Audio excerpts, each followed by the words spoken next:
Welcome to KK logics and tricks. ఈరోజు మనం సైకాలజీలో ఉన్నటువంటి అన్ని చాప్టర్లలో ఉన్నటువంటి కన్ఫ్యూజ్ ఏరియా ఎక్కడైతే ఉంటుందో ఫ్రెండ్స్. సో ఫ్రెండ్స్, ప్రతి చాప్టర్లో కూడా కొన్ని ఏరియాలు అనేవి మనల్ని ఎప్పుడూ కన్ఫ్యూజ్ చేస్తూ ఉంటాయి. ఆ ఏరియాలను మనం ఎన్నిసార్లు పర్ఫెక్ట్గా చదివినప్పటికీ కూడా ఎగ్జామ్లో కొన్ని సందర్భాలలో మన మార్క్స్ని కోల్పోయేటటువంటి సందర్భాలు ఉంటాయి. కాబట్టి ఆ కన్ఫ్యూజన్ అంతా పోవటానికి ఇదే వీడియోలో ఫ్రెండ్స్ ఆల్మోస్ట్ అన్ని చాప్టర్స్ని ఇదే వీడియోలో నేను కంటిన్యూషన్గా స్టార్టింగ్ చాప్టర్ నుంచి ఎండింగ్ చాప్టర్ వరకు, ఇక సైకాలజీలో పార్ట్స్గా కాకుండా ఫ్రెండ్స్ అన్ని చాప్టర్లలో మేజర్గా మనకి ఏది అవసరం, మనం ఎక్కడైతే కన్ఫ్యూజ్ అవుతామో ఆ కన్ఫ్యూజన్ అంతా పోవడానికి ఇదే వీడియోలో మనం పర్ఫెక్ట్గా చాలా మంచి లాజిక్స్ని, ట్రిక్స్ని యూజ్ చేసి, కోడ్స్ని యూజ్ చేసి చాలా ఈజీ వేలో ఈ వీడియోని మనం పర్ఫెక్ట్గా ఎండింగ్ దాకా కంటిన్యూషన్ చేద్దాం ఫ్రెండ్స్. సో ఫ్రెండ్స్, మరి ఈ వీడియోని స్టార్ట్ చేయడానికి ముందు ఫస్ట్ ఆఫ్ ఆల్ నేను మా గురువు గారు అయినటువంటి జంగం సార్కి నేను ప్రత్యేకంగా థ్యాంక్స్ చెప్పాలి ఫ్రెండ్స్. ఎందుకంటే ఈరోజు నేను టీచర్ జాబ్లో మరి ఉన్నాను అంటే దానికి మేజర్గా నాకు ఇష్టమైనటువంటి మరి మా గురువు గారు అయినటువంటి జంగం సార్కి ఎందుకు థ్యాంక్స్ చెప్తున్నానంటే ఫ్రెండ్స్, మరి ఆ రోజు మాకు నేను డైరెక్ట్గా ఆఫ్లైన్లో విన్నాను ఫ్రెండ్స్. మీకు ప్రతి వీడియోలో సార్ గురించి చెప్తానే ఉన్నా.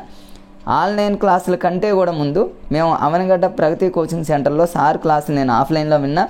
నాకు చాలా మంచిగా ఆ ట్రిక్స్ కానివ్వండి, ఆ కోర్స్ కానివ్వండి, మరి సైకాలజీని చదవాలంటే మరి చాలా కన్ఫ్యూజ్గా ఉంటుంది. అలాంటి కన్ఫ్యూజ్ని చాలా అద్భుతంగా నాకు ఆ రోజుల్లోనే ఆఫ్లైన్లో నేను ప్రతిదీ నోట్ చేసుకొని పర్ఫెక్ట్గా చదవటం వల్ల నాకు సైకాలజీలో పర్ఫెక్ట్గా నేను బిట్స్ పెట్టి మరి నేను జాబ్ సాధించాను అంటే దానికి మేజర్గా చెప్పుకోవాలంటే సైకాలజీ సార్ అయినటువంటి మా జంగం సార్కి నేను ప్రత్యేకంగా ఎప్పుడూ థ్యాంక్స్ చెప్తూ ఉంటా.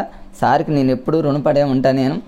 ఎందుకంటే మరి సారు చెప్పినటువంటి కోర్స్ అనేవి నాకు ఈరోజు యూజ్ అవ్వటం వల్ల జాబే కాదు ఫ్రెండ్స్, ఈరోజు నేను యూట్యూబ్ ఛానల్ స్టార్ట్ చేసి మరి మీ అందరికీ నేను వీడియోని అప్లోడ్ చేస్తున్నాను అంటే దానికి మరి సార్ యొక్క హెల్పింగ్ అనేది నాకు చాలా ఉంది. కాబట్టి జంగం సార్కి మళ్ళీ ప్రత్యేకంగా నేను చాలా థ్యాంక్స్ చెప్తూ ఈ వీడియోని స్టార్ట్ చేస్తున్నా ఫ్రెండ్స్.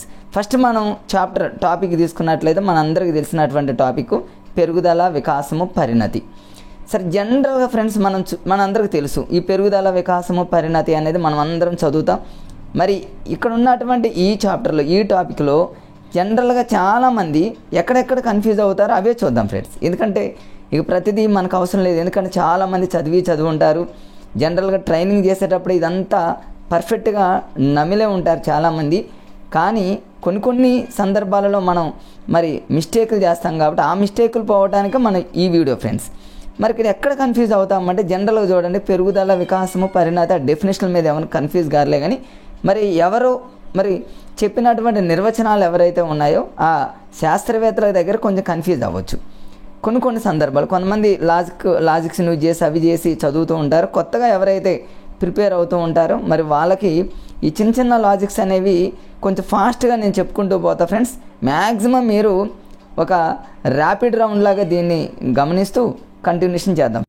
ఇక్కడ డెఫినేషన్లు ఎవరెవరు ఏం చెప్పారనేటటువంటి కోర్స్ని మనం ఒకసారి చూసినట్లయితే ఫ్రెండ్స్, ఫస్ట్ అన్నీ చెప్పను ఫ్రెండ్స్.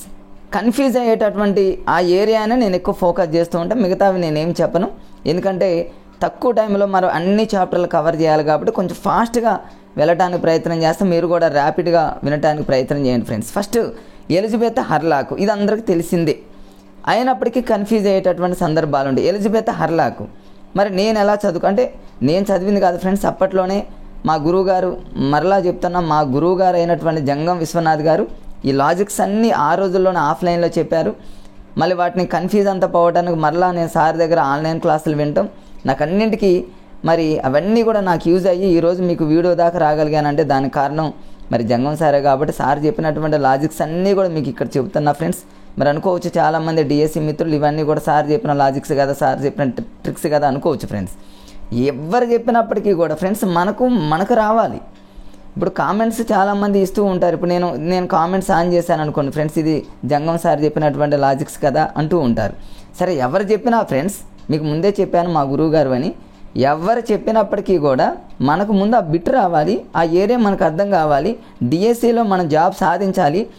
జాబ్ సాధించిన తర్వాత ఫ్రెండ్స్ మళ్ళీ మీరు నలుగురికి యూజ్ అయ్యే విధంగా మీరు మరొక యూట్యూబ్ ఛానల్ స్టార్ట్ చేసి నలుగురికి హెల్ప్ అయ్యే విధంగా వెళ్ళాలి అనేటటువంటి ఒక మార్గంలో కనుక మీరు వెళ్తే ఫ్రెండ్స్ మరి లైఫ్ అనేది చాలా బాగుంటుంది. నేను అదే విధానంలో వచ్చా, జాబ్ సాధించా, తర్వాత ఫ్రెండ్స్ సలహాతో యూట్యూబ్ ఛానల్ స్టార్ట్ చేశా. ఇట్లా మీ అందరికీ యూజ్ అవుతాయనేటటువంటి ఉద్దేశంతో రకరకాలుగా ట్రై చేస్తూ మీకు వీడియోస్ని అప్లోడ్ చేస్తామన్నా కాబట్టి మీరు మంచిగా జాబ్ సాధించాలి ఫ్రెండ్స్.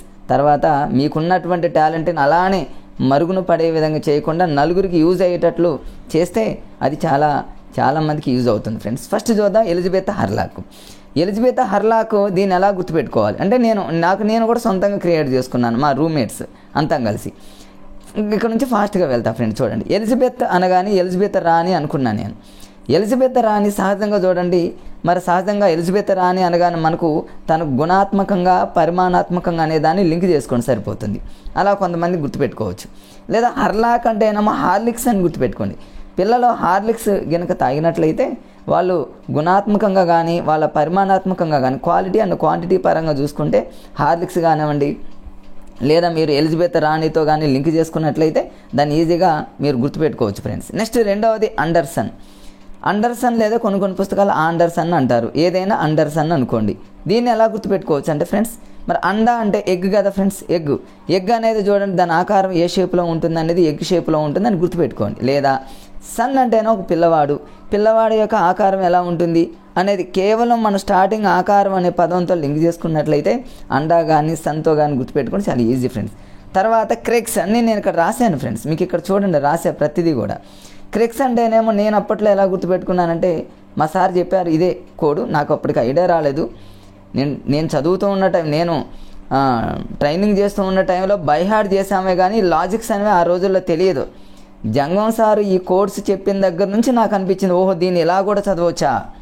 నాకు చాలా సార్ అంటే నిజంగా అంత అభిమానం కలగడానికి కారణం ఏంటంటే నాకు ఈజీ వేలో దాన్ని తీసుకొచ్చారు. సైకాలజీ అంటే ఇంతేనా అని అసలు నాకు అంత సైకాలజీని కూడా 1 డేలో నేను పర్ఫెక్ట్గా చదివానంటే అది జంగం సార్.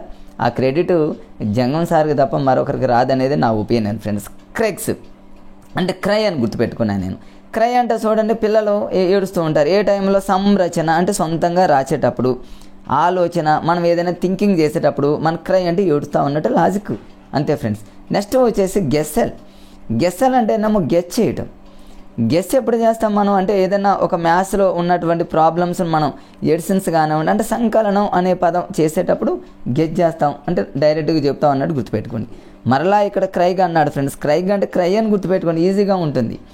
ఏదైనా మనం చదువుకునే టైంలో ఒక ప్లాన్ గీసి చదువుకునే టైంలో మనకి ఏడుపు వస్తుంది అనుకోండి, అంటే ఒక ప్రణాళిక ప్రకారంగా మనం ఏది చేయాలన్నా ఖచ్చితంగా మనకి ఏడుపు వస్తుంది, ఎందుకంటే చాలా కష్టంగా ఉంటుంది కాబట్టి. అలా లాజిక్గా గుర్తుపెట్టుకోండి ఫ్రెండ్స్, అంతే. ఇక తర్వాత ఈ పేజీలో నాకు ఇక కన్ఫ్యూజ్ అంటూ ఇక ఆ డెఫినేషన్లో తప్ప నాకు ఎక్కడ కన్ఫ్యూజ్ అనిపించలేదు ఫ్రెండ్స్. పెరుగుదల అంటే ఏంది, వికాసం అంటే ఏంది, పరిణతి అంటే ఏంది, ఇవన్నీ గల జనరల్గా చూడండి. పెరుగుదల దాని వికాసానికి సంబంధించి అంటే డిఫరెన్సెస్ అనమాట. ఇక్కడ ఆ టైంలో నేను కన్ఫ్యూజ్ అయ్యా ఫ్రెండ్స్. సంకుచితమైనది, పెరుగుదల అనేది సంకుచితమైనదని కొంచెం గుర్తుపెట్టుకున్నా. అంటే దాన్ని కూడా మీకు ఇక్కడ హైలైట్ చేసి చూపించా ఫ్రెండ్స్. ఇక్కడ సంకుచితమైన అంటే జీవితంలో మన జీవిత కాలంలో ఏదో ఒక దశలో ఆగిపోతుంది అనేటటువంటి దాన్ని సంకుచితమైనటువంటి భావన. ప్రతిదానికి మనం ఒక కోడ్ని అప్లై చేయని అవసరం లేదు ఫ్రెండ్స్. కొంచెం కన్ఫ్యూజ్గా ఉన్న వాటిని కోడ్స్ని యూజ్ చేయాలి, ఎందుకంటే ప్రతిదాన్ని కోడ్ని యూజ్ చేస్తే సింక్ అవ్వకొన్ని. సో దాన్ని మీరు సంకుచితమైన భావన అంటే ఏదో ఒక దశలో ఆగుతుంది అనేటటువంటిది 4-5 సార్లు అనుకున్నా అర్థమవుతుంది. మేమేదో ఫ్రెండ్స్ చాలామంది ఏదో రకరకాలుగా కోడ్లు యూజ్ చేసాము, సంకుచితమైన దానికి కూడా అంత అవసరం లేదనేది నా ఒపీనియన్ ఫ్రెండ్స్. ఇక ఈ పేజీలో ఇంతకంటే ఏమి ఉండదు, కన్ఫ్యూజ్ ఫ్రెండ్స్. నెక్స్ట్ మీకు ఇక్కడ చూపిస్తున్నటువంటి ఈ ఏరియాలో నేను ఇక్కడ ఒక చోట కన్ఫ్యూజ్ అయ్యా ఫ్రెండ్స్. నేనే కాదు మా ఫ్రెండ్స్ అంత స్టార్టింగ్లో అంటే బైహార్డ్ చేసాం. స్టార్టింగ్ సైకాలజీ సార్ చెప్పినప్పటికీ కూడా కొన్ని కన్ఫ్యూజ్ అవుతున్న టైంలో బైహార్డ్ చేసాం. స్టార్టింగ్ తెలియనటువంటి ఆ వయసులో స్టార్టింగ్ ట్రైనింగ్ చేసే టైంలో ఫ్రెండ్స్. కానీ తర్వాత అర్థమైంది ఈ కోర్సు, జంగం సార్ కోర్సు విన్న తర్వాత మేమే కూడా సొంతంగా క్రియేట్ చేయడం మొదలుపెట్టాం. ఇక్కడ వికాసము అనగానే మనకు పరిపక్వత ఏంటో అభ్యాసం గుర్తుకు రావాలి. మాకు ఒక లాజిక్ గుర్తొచ్చింది, పక్కన రాసే చూడండి. వికాసం అనంగులోనే ఏపీ అని గుర్తుపెట్టుకున్నాను, అంటే ఆంధ్రప్రదేశ్ వాళ్ళకి ఎక్కువ వికాసం ఉంటుంది అన్నట్టు గుర్తుపెట్టుకున్నాం. ఏపీ అంటే ఆంధ్రప్రదేశ్ అనమాట. అంటే ఎఫ్ ఇంటూ ఏ అంటేనేమో అభ్యసనము, పి అంటేనేమో పరిపక్వత. ఫటాఫట్ అయిపోయింది అంతే. దీనికోసం తీవ్రంగా రేపు ఇట్లా అడగవచ్చు, ఏమైనా 4 ఆప్షన్లు ఇచ్చినప్పుడు మనకి కన్ఫ్యూజ్ ఉంటుంది ఫ్రెండ్స్. ఏపీ వాళ్ళకి వికాసం అనేది చాలా ఎక్కువగా ఉంటుంది అనేటటువంటి విషయాన్ని అలా లాజిక్గా గుర్తుపెట్టుకుంటే చాలా ఈజీగా గుర్తుపెట్టుకోవచ్చు ఫ్రెండ్స్. నెక్స్ట్ నెక్స్ట్ ఇక్కడ వికాస నియమాలు, పెరుగుదల వికాస నియమాలు లేదా సూత్రాలు ఇవన్నీ ఆల్మోస్ట్ అందరం మేమంతా చదివేసాం. నాకు ఎక్కడ కన్ఫ్యూజ్ అనిపించిందంటే ఫ్రెండ్స్, ఇక్కడ రెండు సందర్భాల్లో కన్ఫ్యూజ్ అనిపించింది. ఆ కన్ఫ్యూజ్ పోవటానికి కూడా మేము చాలా ప్రయత్నాలు చేస్తే చాలా లాజికల్ అనమాట. అవన్నీ మీకు ఈ వీడియోతో నిజంగా ఫ్రెండ్స్, ఈ వీడియోతో మీకు ఆ కన్ఫ్యూజ్ అంతా పోవాలి. మంచిగా మీరు సైకాలజీలో పర్ఫెక్ట్గా నా ఈ వీడియో అనేది 100% ర్యాపిడ్గా మీకు యూజ్ అవ్వాలి అనేటటువంటి ఉద్దేశంతో ఈ వీడియోని అప్లోడ్ చేస్తాను ఫ్రెండ్స్. ఎందుకంటే సైకాలజీ అందరికీ తెలిసిందే, అయినప్పటికీ కూడా ఇట్లాంటి కన్ఫ్యూజ్ ఏరియా మీద చేయాలనే ఉద్దేశంతో మరలా చేశాను ఫ్రెండ్స్. ఎక్కడ కన్ఫ్యూజ్ అవుతారంటే, వికాసము క్రమానుగతమైనది అంటే ఖచ్చితమైన నమూనాను అవలంబిస్తుంది, ఇదొకటి ఫ్రెండ్స్. ఎక్కడెక్కడ కన్ఫ్యూజ్ అవుతారో చూడండి ఫ్రెండ్స్. దానికి కన్ఫ్యూజ్ అయినటువంటి దానికి రిలేషన్ ఏంటంటే వికాసము సంచితమైన ప్రక్రియ. వికాసము సంచితమైన ప్రక్రియ, దీన్ని వాడు ఎగ్జామినర్ ఈ రెండింటినే మ్యాచ్ చేసి ఇచ్చేటటువంటి అవకాశం ఎక్కువ ఉంటుంది. ఇంకోటి ఏంటంటే ఫ్రెండ్స్, వికాసము క్రమానుగతమైనది. దీనికి దానికి ఏంటి తేడా? జస్ట్ ఏమీ లేదు ఫ్రెండ్స్, చిన్న లాజిక్ నేను చెప్పేస్తా. వికాసము క్రమానుగతమైనది అంటే ఇది క్రమానుగతంగా వెళ్తుంది, ఇక దేని ఆధారంగా ఉండదు. అంటే చూడండి, అంటే ఏంది, ఒక పిల్లవాడు స్టార్టింగ్లో మనందరికీ తెలిసిందే, ఫస్ట్ శిశువు మొదట తల నిలుపుతాడు, తర్వాత బోర్లా పడతాడు, దాన్ని అసెండింగ్ ఆర్డర్లో అలా ప్రాగటం, నిలబడటం, నడవటం, ఇలా ఒక ఆర్డర్లో వెళ్తున్నాడు. అంటే ఒక దాన్ని ఆధారంగా చేసుకొని వెళ్ళట్లా, ఆటోమేటిక్గా వెళ్తాడు. స్టార్టింగ్లో పిల్లోడికి ప్లస్ వచ్చింది, మైనస్ వచ్చింది, ఇంటూ వచ్చింది, డివిజన్ నేర్చుకుంటుండో, ఎల్ఎస్ఆర్ డబుల్ ఇవన్నీ కూడా ఒక ఆర్డర్లో వెళ్తున్నాయి. అలా ఎటువంటి దేని ఆధారంగా లేకుండా ఇలా కంటిన్యూషన్గా ఒకదాని తర్వాత ఒకటి సీక్వెన్స్గా నేర్చుకుంటే దాన్ని క్రమానుగతమైనది అని అంటాం. మరి సంచితమైనది అనే దానికి ఏంటంటే ఫ్రెండ్స్, సేమ్ దానిలాగానే ఉంటుంది. కాకపోతే ఇక్కడ ఒక దాని ఆధారంగా చేసుకొని ఇక్కడ క్లియర్గా ఉంది చూడండి. అంటే ఒక పిల్లవాడు సంకలనము అనేటటువంటి ప్రక్రియ నేర్చుకున్న తర్వాత ఎగ్జామ్లో అంటాడు, సంకలనము అనే ప్రక్రియ నేర్చుకున్న తర్వాత దాన్ని ఆధారంగా చేసుకొని, ఇక్కడ క్లియర్గా ఉంది చూడండి ఫ్రెండ్స్, దాన్ని ఆధారంగా చేసుకొని వ్యవకలనము, గుణకారము, భాగాహారము ఇలా, లేకపోతే ఒక పిల్లవాడు లిజనింగ్ అనేటటువంటి ఒక ప్రక్రియని ఒక పర్ఫెక్ట్గా నేర్చుకొని దాని ఆధారంగా, అంటే ప్రతిదానికి దాని ఆధారంగా అంటే అది వికాసము సంచితమైన ప్రక్రియ. మరి ఆధారంగా అనే దాన్ని మరి సంచితమైన ప్రక్రియకి లింక్ చేసి గుర్తుపెట్టుకోవాలి ఫ్రెండ్స్.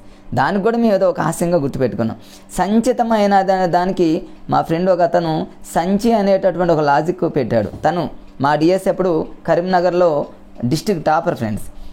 డిస్ట్రిక్ట్ టాపర్ కూడా అనుకోవచ్చు, మరి డిస్ట్రిక్ట్ టాపర్ అయినటువంటి మా ఫ్రెండ్, తన పేరు కరీంనగర్ సతీష్ అనమాట, 2008 డిఎస్సి టాపరు.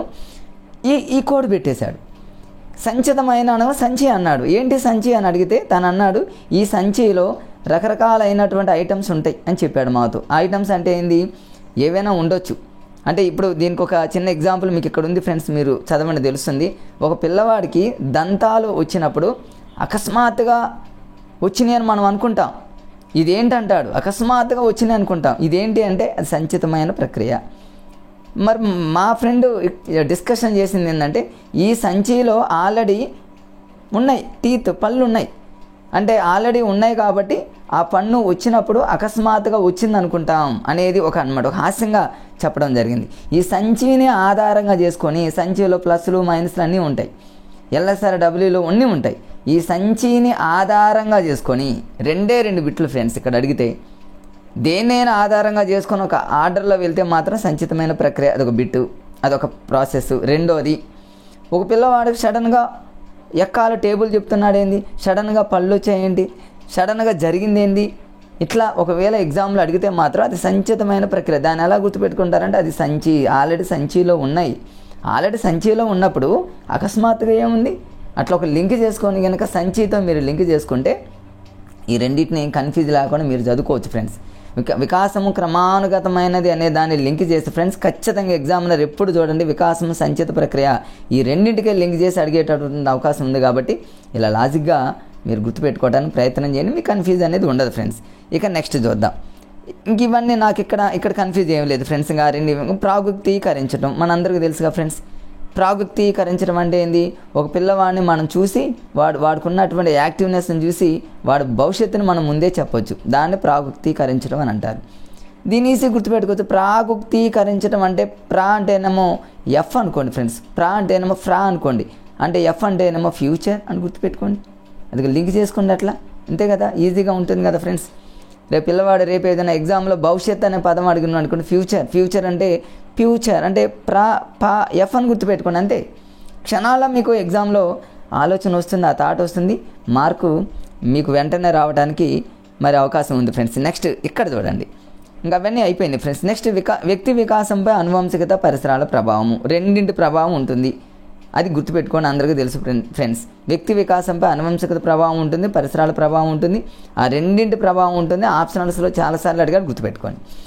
మరి నేను ఇక్కడ ఈ ఏరియాలో కన్ఫ్యూజ్ అయింది ఎక్కడ, ఇవన్నీ మనకు XY అని 23 అని క్రోమోజోములు, ఇక్కడ ఏం కన్ఫ్యూజ్ కాని అవసరం లేదు ఫ్రెండ్స్. మనం అందరికి వచ్చు. సారూప్య సూత్రం కన్ఫ్యూజ్ ఏం లేదు, వైవిధ్య సూత్రం కన్ఫ్యూజ్ లేదు, ప్రతిగమన సూత్రం జనరల్గా అందులోనే ఉంది. ప్రతిగమనం అంటే వెనక తిరగటం, దీనికి ఏం అవసరం లేదు. ఎవరేం కన్ఫ్యూజ్ అవ్వరు. కానీ ఎక్కడ కన్ఫ్యూజ్ అవుతారంటే మళ్ళీ ఇక్కడ చూడండి, ఈ క్రింది మనలో అనువంశికతవాదులు ఎవరు, పరిసరవాదులు ఎవరు, కాని వాళ్ళు ఎవరు, అయిన వాళ్ళు ఎవరు, చాలామంది చదువుతారు. అయినప్పటికీ ఇప్పుడు నా వాయిస్తో మీరు ఈ పదాలను వింటే ఎగ్జామ్లో కొంచెం ఈజీగా గుర్తొస్తుంది అనేటటువంటి ఉద్దేశంతో చెప్తున్నాను ఫ్రెండ్స్. ఇక్కడ మరి అనువంశికతవాదులు ఎవరు అంటారు, నేను ఒక చిన్న హాస్యంగా కోడ్ పెట్టుకున్నా ఫ్రెండ్స్. ఇది అంటే సార్ చెప్పారు, మేము దాన్ని కొంచెం మాడిఫైడ్ చేసుకున్నాము. గోపిగా ఆవిడ ఫ్రీ, గోపిగా ఆవిడ ఫ్రీ, దీన్ని అనువంశికతవాదులతోనే లింక్ చేసుకోవాలి. మళ్ళీ అది మర్చిపోకుండా ఉండాలి ఫ్రెండ్స్. పరిసరాల వాదులతో లింక్ చేయకూడదు. నేను అలా గుర్తుపెట్టుకున్నాను. గోపిగా అంటేనేమో గోపి అనేటటువంటి పిల్లవాడు, అనువంశికత అని గుర్తుపెట్టుకున్నా. అనువంశికత, గోపి అనేటటువంటి పిల్లవాడు అనగానే నాకు అనువంశికత అనేది గుర్తొస్తుంది. సో గోపిగా ఆవిడ ఫ్రీ అనేటటువంటి పదం గుర్తుపెట్టుకుంటే గో అంటేనేమో గోడ్డాట్ గుర్తొస్తుంది. అట్లా ఫీ అంటేనేమో ఫ్రీమన్ అని గుర్తొస్తుంది. గా అంటేనేమో గాల్టన్ అని గుర్తొస్తుంది. మొత్తం చూసుకుని ఆ అంటే మాల్పోర్ట్, గోపిగా ఆవిడ ఫ్రీ అనేటటువంటి ఒక హాస్యంగా మనం గుర్తుపెట్టుకుంటే అనువంశికతవాదులు. ఇది ఒకటి కన్ఫ్యూజ్ ఉంది, మేము కన్ఫ్యూజన్ పోగొట్టుకున్నాం. మరి ఒక్కొక్కరు ఒక్కొక్క రకమైనటువంటి దాని మీద ప్రయోగాలు చేశారు. ఇవి కూడా మేము కన్ఫ్యూజ్ అయ్యాం స్టార్టింగ్లో. తర్వాత చదవగా లాజిక్స్ని ఉపయోగిస్తే కన్ఫ్యూజ్ ఏమీ లేదు ఫ్రెండ్స్. ఇక్కడ చూడండి, గాల్టన్ అనగానే ఈయనొక మరి చూడండి ఒక గ్రంథం రాశాడు, గాల్టన్ గ్రంథం, హెరిడిటరీ జీనియస్ అనమాట. హెరిడిటరీ జీనియస్, దీని ఎట్లా గాల్టన్ని హెరిడిటరీ జీనియస్ అనే గ్రంథంతో ఈజీగా క్యాచ్ చేయొచ్చు ఫ్రెండ్స్. ఇది మాకు పెద్ద కష్టమే అనిపించలేదు, లాజిక్ గుర్తుపెట్టుకోండి. హెరిడిటీ జీనియస్లో హెరిడిటీ ఇప్పుడు జనరల్గా చూడండి ప్రతి ఒక్కరికి హెరిడిటీ ఉంటుంది. ఈ హెరిడిటీ ఎంతగా ఉందంటే గాల్టన్ అంటే టన్నులు కొద్దిగా హెరిడిటీ ఉందని గుర్తుపెట్టుకోండి. హెరిడిటీ వస్తుంది, హెరిడిటీ అంటారు కదా ఫ్రెండ్స్. ఈ హెరిడిటీ అనేది టన్నులు ఉందంటే గాల్టన్ అని గుర్తుపెట్టుకోండి. మరి హెరిడిటీ వచ్చినటువంటి వ్యక్తి ఎవరైనా సరే చివరిలో చూడండి 7 అని గుర్తుపెట్టుకున్నాం. 997 హెరిడిటరీ వస్తే స్టార్టింగ్లో నవ్వుతాం, ఎండింగ్లో ఖచ్చితంగా ఏడుపే అని గుర్తుపెట్టుకోండి. అంటే ఫస్ట్ టైము సెకండ్ టైము నవ్వుతాం, లాస్ట్ టైం అంటే 997 అనే దాన్ని గుర్తుపెట్టుకోవడానికి అలా మేము గుర్తుపెట్టుకున్నాం అనమాట. ధనిక, రాజకీయ, రాజవంశీయులు ఇవన్నీ అంతా అందరూ చదువుకుంటే వస్తాయి, కానీ ఇట్లాంటివి మాత్రం కొంచెం లాజిక్గా గుర్తుపెట్టుకోవాలి ఫ్రెండ్స్. నెక్స్ట్ గొడ్డాడు అనగానే మనకు మార్టిన్ కల్లికా కుటుంబం మీద ఇవన్నీ నేను గతంలో వీడియో చేస్తాను, అందరికి తెలిసినవే. అయినప్పటికీ ఒక రివిజన్ లాగా అంతే ఫ్రెండ్స్, ఒక ర్యాపిడ్ లాగా గుర్తుపెట్టుకోండి చాలు. గొడ్డాడ్ అంటేనేమో మరి మార్టిన్ కల్లికాకు అంటే అందరికీ తెలుసుగా ఫ్రెండ్స్, కళ్ళు దాగిన కాకి జనరల్గా ఏం చేస్తుందంటే గొడ్డాట్ అంటేనేమో గోడ పక్కన దాక్కుంటుందని గుర్తుపెట్టుకోండి, ఎందుకంటే ఎవరైనా చూస్తారేమోనని. ఫ్రీమన్ అంటేనేమో కవలలు అంటే ట్విన్స్ అనమాట. ట్విన్స్ ఎప్పుడు కూడా ఫ్రీ అంటే ఏంది, ఫ్రీగా వచ్చేసారనమాట, ఒకళ్ళు 1+1 లాగా ఫ్రీగా వచ్చారని గుర్తుపెట్టుకోండి. తర్వాత డగ్డేల్ అంటేనేమో మ్యాక్స్ జ్యూస్ అనమాట, డేల్ అంటేనేమో బాతుకి ఎప్పుడు కూడా జ్యూక్స్ అంటే మన జ్యూస్ అంటారు, జ్యూస్ అంటే ఇష్టం అని గుర్తుపెట్టుకోండి. లేదా డేల్ అంటేనేమో డల్గా ఉన్నటువంటి వ్యక్తి ఎప్పుడూ కూడా మరి జోక్స్ వేస్తే ఆ డల్ అనేది పోతుందని గుర్తుపెట్టుకొని మీ ఇష్టం ఫ్రెండ్స్. రకరకాలుగా డేల్లో డల్ని జోక్స్తో గుర్తుపెట్టుకోవచ్చు. డేల్లో డక్ అంటే బాతుకి జ్యూస్ అంటే ఇష్టం అని గుర్తుపెట్టుకోండి, లేదా బాతుకి జోకులు అంటే ఇష్టం, రకరకాలు గుర్తుపెట్టుకోవచ్చు ఫ్రెండ్స్. మనకు రావడానికి ఇంపార్టెంట్ అంతే. పియర్సన్ అనగానే మనకు అది సోప్, మన అందరికీ తెలుసు పియర్సన్ సోప్ అని గుర్తుపెట్టుకోండి. డార్విన్ అంటే ఏమో రిన్ సోపు, పియర్సన్ సోప్ని రిన్ సోప్తో గుర్తుపెట్టుకోండి. ఆల్పోర్ట్ అంటే ఏమో ఎయిర్పోర్ట్ అని గుర్తుపెట్టుకోండి. ఎయిర్పోర్ట్ అంటే ఏమో సుఖదుఖాలు అనగానే ఎయిర్పోర్ట్ గుర్తొస్తుంది ఆటోమేటిక్గా. తర్వాత నెక్స్ట్ విన్షిప్ అంటేనేమో షిప్ అని గుర్తుపెట్టుకోండి. షిప్లోకి వెళ్ళామంటే ఖచ్చితంగా మనం ఏడుస్తాం, ఆ షిప్ ఏమైనా మునుగుతుందేమో ఏందో అని అట్లా అనమాట. లేదా విన్ షిప్లో విన్ అని గుర్తుపెట్టుకోండి. విన్ అంటేనేమో మరి ఎడ్వర్డ్ అంటేనేమో ఏడుస్తూ ఉంటాం. ఏడ్చే వాళ్ళు మరి ఎప్పుడు కూడా విన్ను కారు అని గుర్తుపెట్టుకోండి. మీ ఇష్టం ఫ్రెండ్స్, రకరకాలైనటువంటి లాజిక్స్తో ఆ పదాన్ని మనం లింక్ చేసుకోవచ్చు. నెక్స్ట్ కెల్లాగ్ అండ్ దంపతులు మరి వాళ్ళు డొనాల్డ్ అనేటటువంటి మరి ఒక గుహ అనే చింపాంజీ మీద ప్రయోగాలు చేశారు. గుహ అంటేనేమో గుహ అంటే మన జనరల్గా మన టైగర్స్ లయన్స్ ఉంటాయి కదా ఫ్రెండ్స్, అందులో ఉండే గుహ అనుకోండి. ఆ గుహలో ఉన్నటువంటి వాళ్ళని మనం ఏం చేస్తామంటే మనం సేవ్ చేయడానికి వాళ్ళని బయటకు లాగుతాం. అట్లా కెల్లాగ్ అంటే లాగటం, గుహ అనేటటువంటి అట్లా మీకు ఇంకేదన్నా అనిపించినా కూడా మీరు లాజిక్గా గుర్తుపెట్టుకోవచ్చు ఫ్రెండ్స్. పెద్ద కష్టమైంది ఏమి. ఇవన్నీ వీళ్ళంతా కూడా అనువంశికతవాదులు. అక్కడ అయిపోయింది. నెక్స్ట్ ఇక్కడ కూడా సేమ్.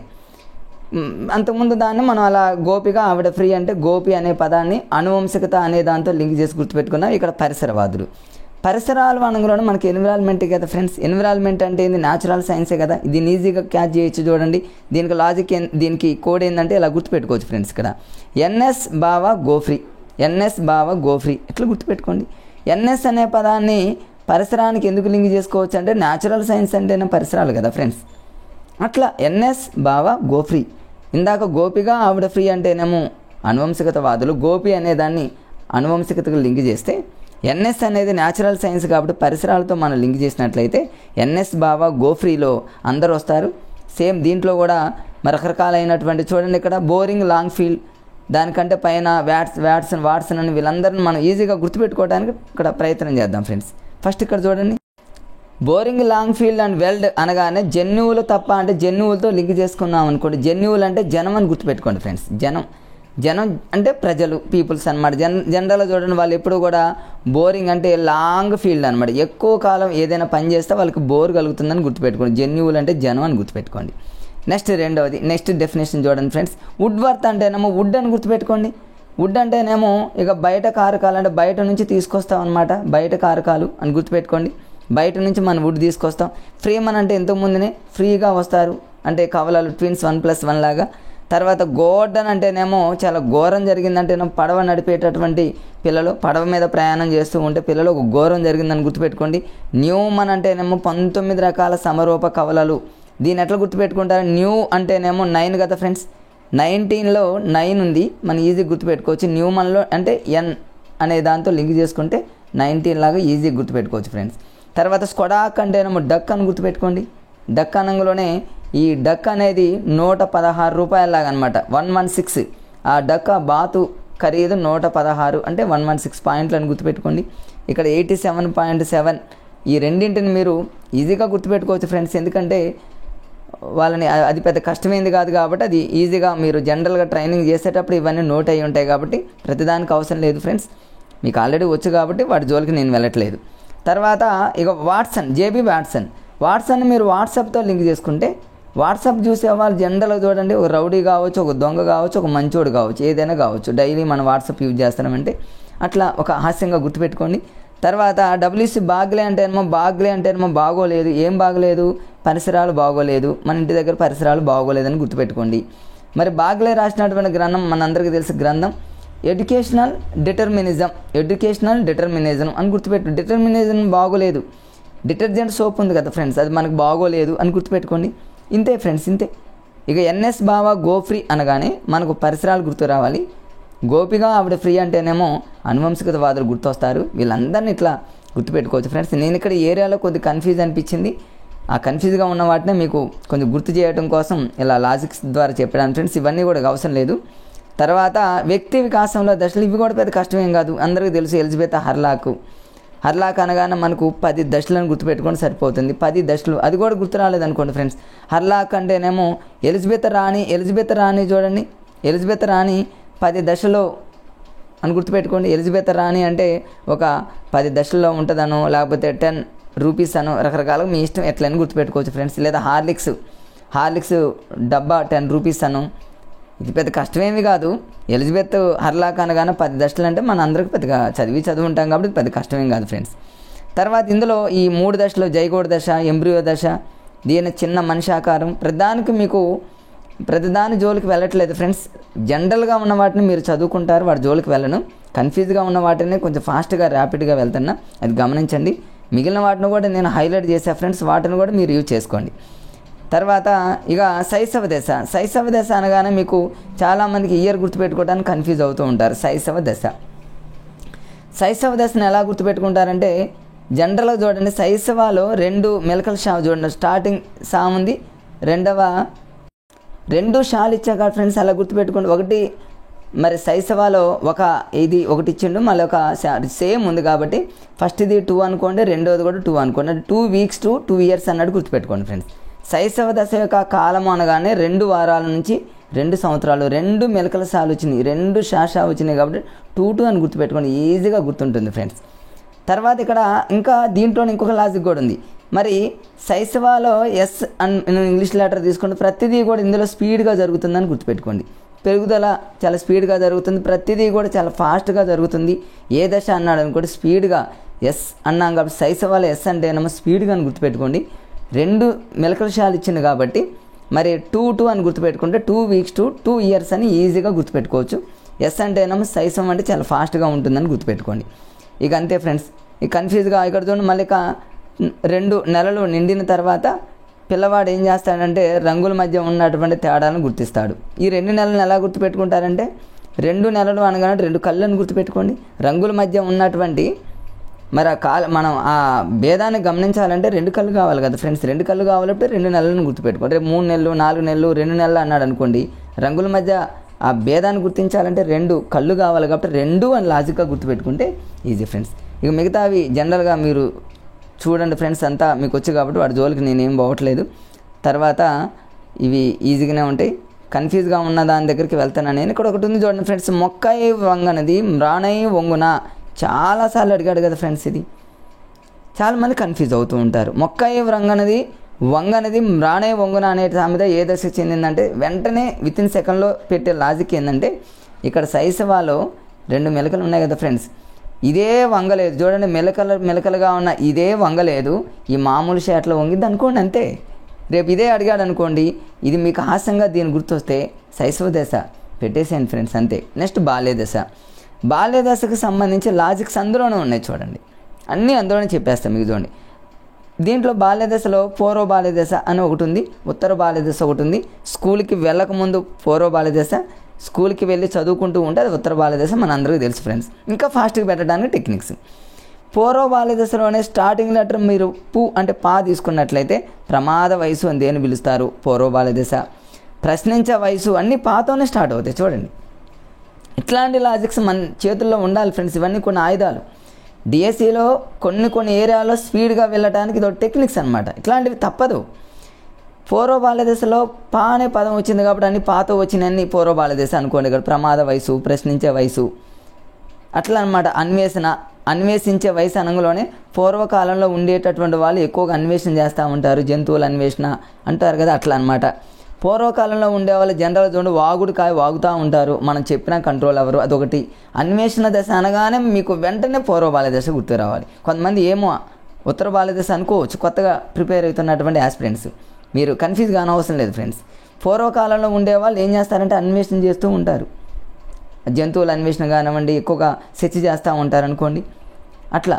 ఇక ప్రశ్నించే అనగానే పా అంటేనేమో పూర్వ బాల్య దశ, ప్రమాద వయసులో పా అంటేనేమో పూర్వ బాల్య దశ. వాగుడుకాయ పూర్వకాలంలో ఉండేవాళ్ళు వాగుతూనే ఉంటారు, మనం చెప్పినా కూడా వాళ్ళు ఆగరు.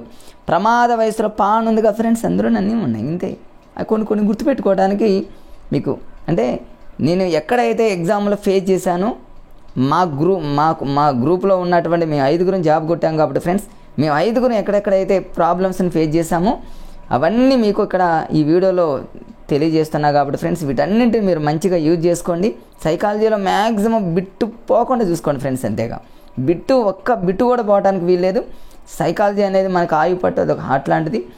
ఎక్కువ మరి టెట్ కానివ్వండి, డిఎస్సి కానివ్వండి, తక్కువ బిట్లు ఉన్నప్పటికీ కూడా పర్ఫెక్ట్గా చేయాల్సినవి ఇవే కాబట్టి తక్కువ టైంలో చదవడానికి ఈ లాజిక్ చాలా యూజ్ అవుతాయి ఫ్రెండ్స్. ఇట్లా పూర్వ బాల్య దశ ఇవన్నీ చూడండి. ఆత్మభావన ఇది ఒకటి చూడండి. సాంఘిక వికాసానికి తొలి మెట్టైనటువంటి ఆత్మభావన ప్రారంభమయ్యే దశ అని చాలాసార్లు అడిగాడు.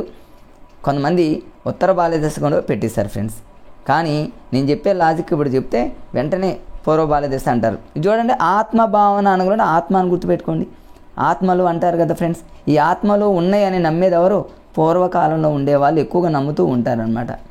అంటే పూర్వకాలంలో ఎవరైతే ఉన్నారో వాళ్ళు ఎక్కువగా ఆత్మలు అంటే పూర్వకాలం అంటే పూర్వ బాల్య దశ అంతే ఫ్రెండ్స్. అంతే ఆత్మభావన ప్రారంభమయ్యే దశ ఏది అనగానే ఆత్మలు ఉంటాయని నమ్మేవాళ్ళు పూర్వ బాల్య దశ, పూర్వకాలంలో వాళ్ళే, ఉత్తర బాల్య దశ అనేది కాదు. అట్లా ఒక లాజిక్ ఫ్రెండ్స్. ఇంకొక చిన్న విషయం చెప్తా ఫ్రెండ్స్, గుర్తుపెట్టుకోండి.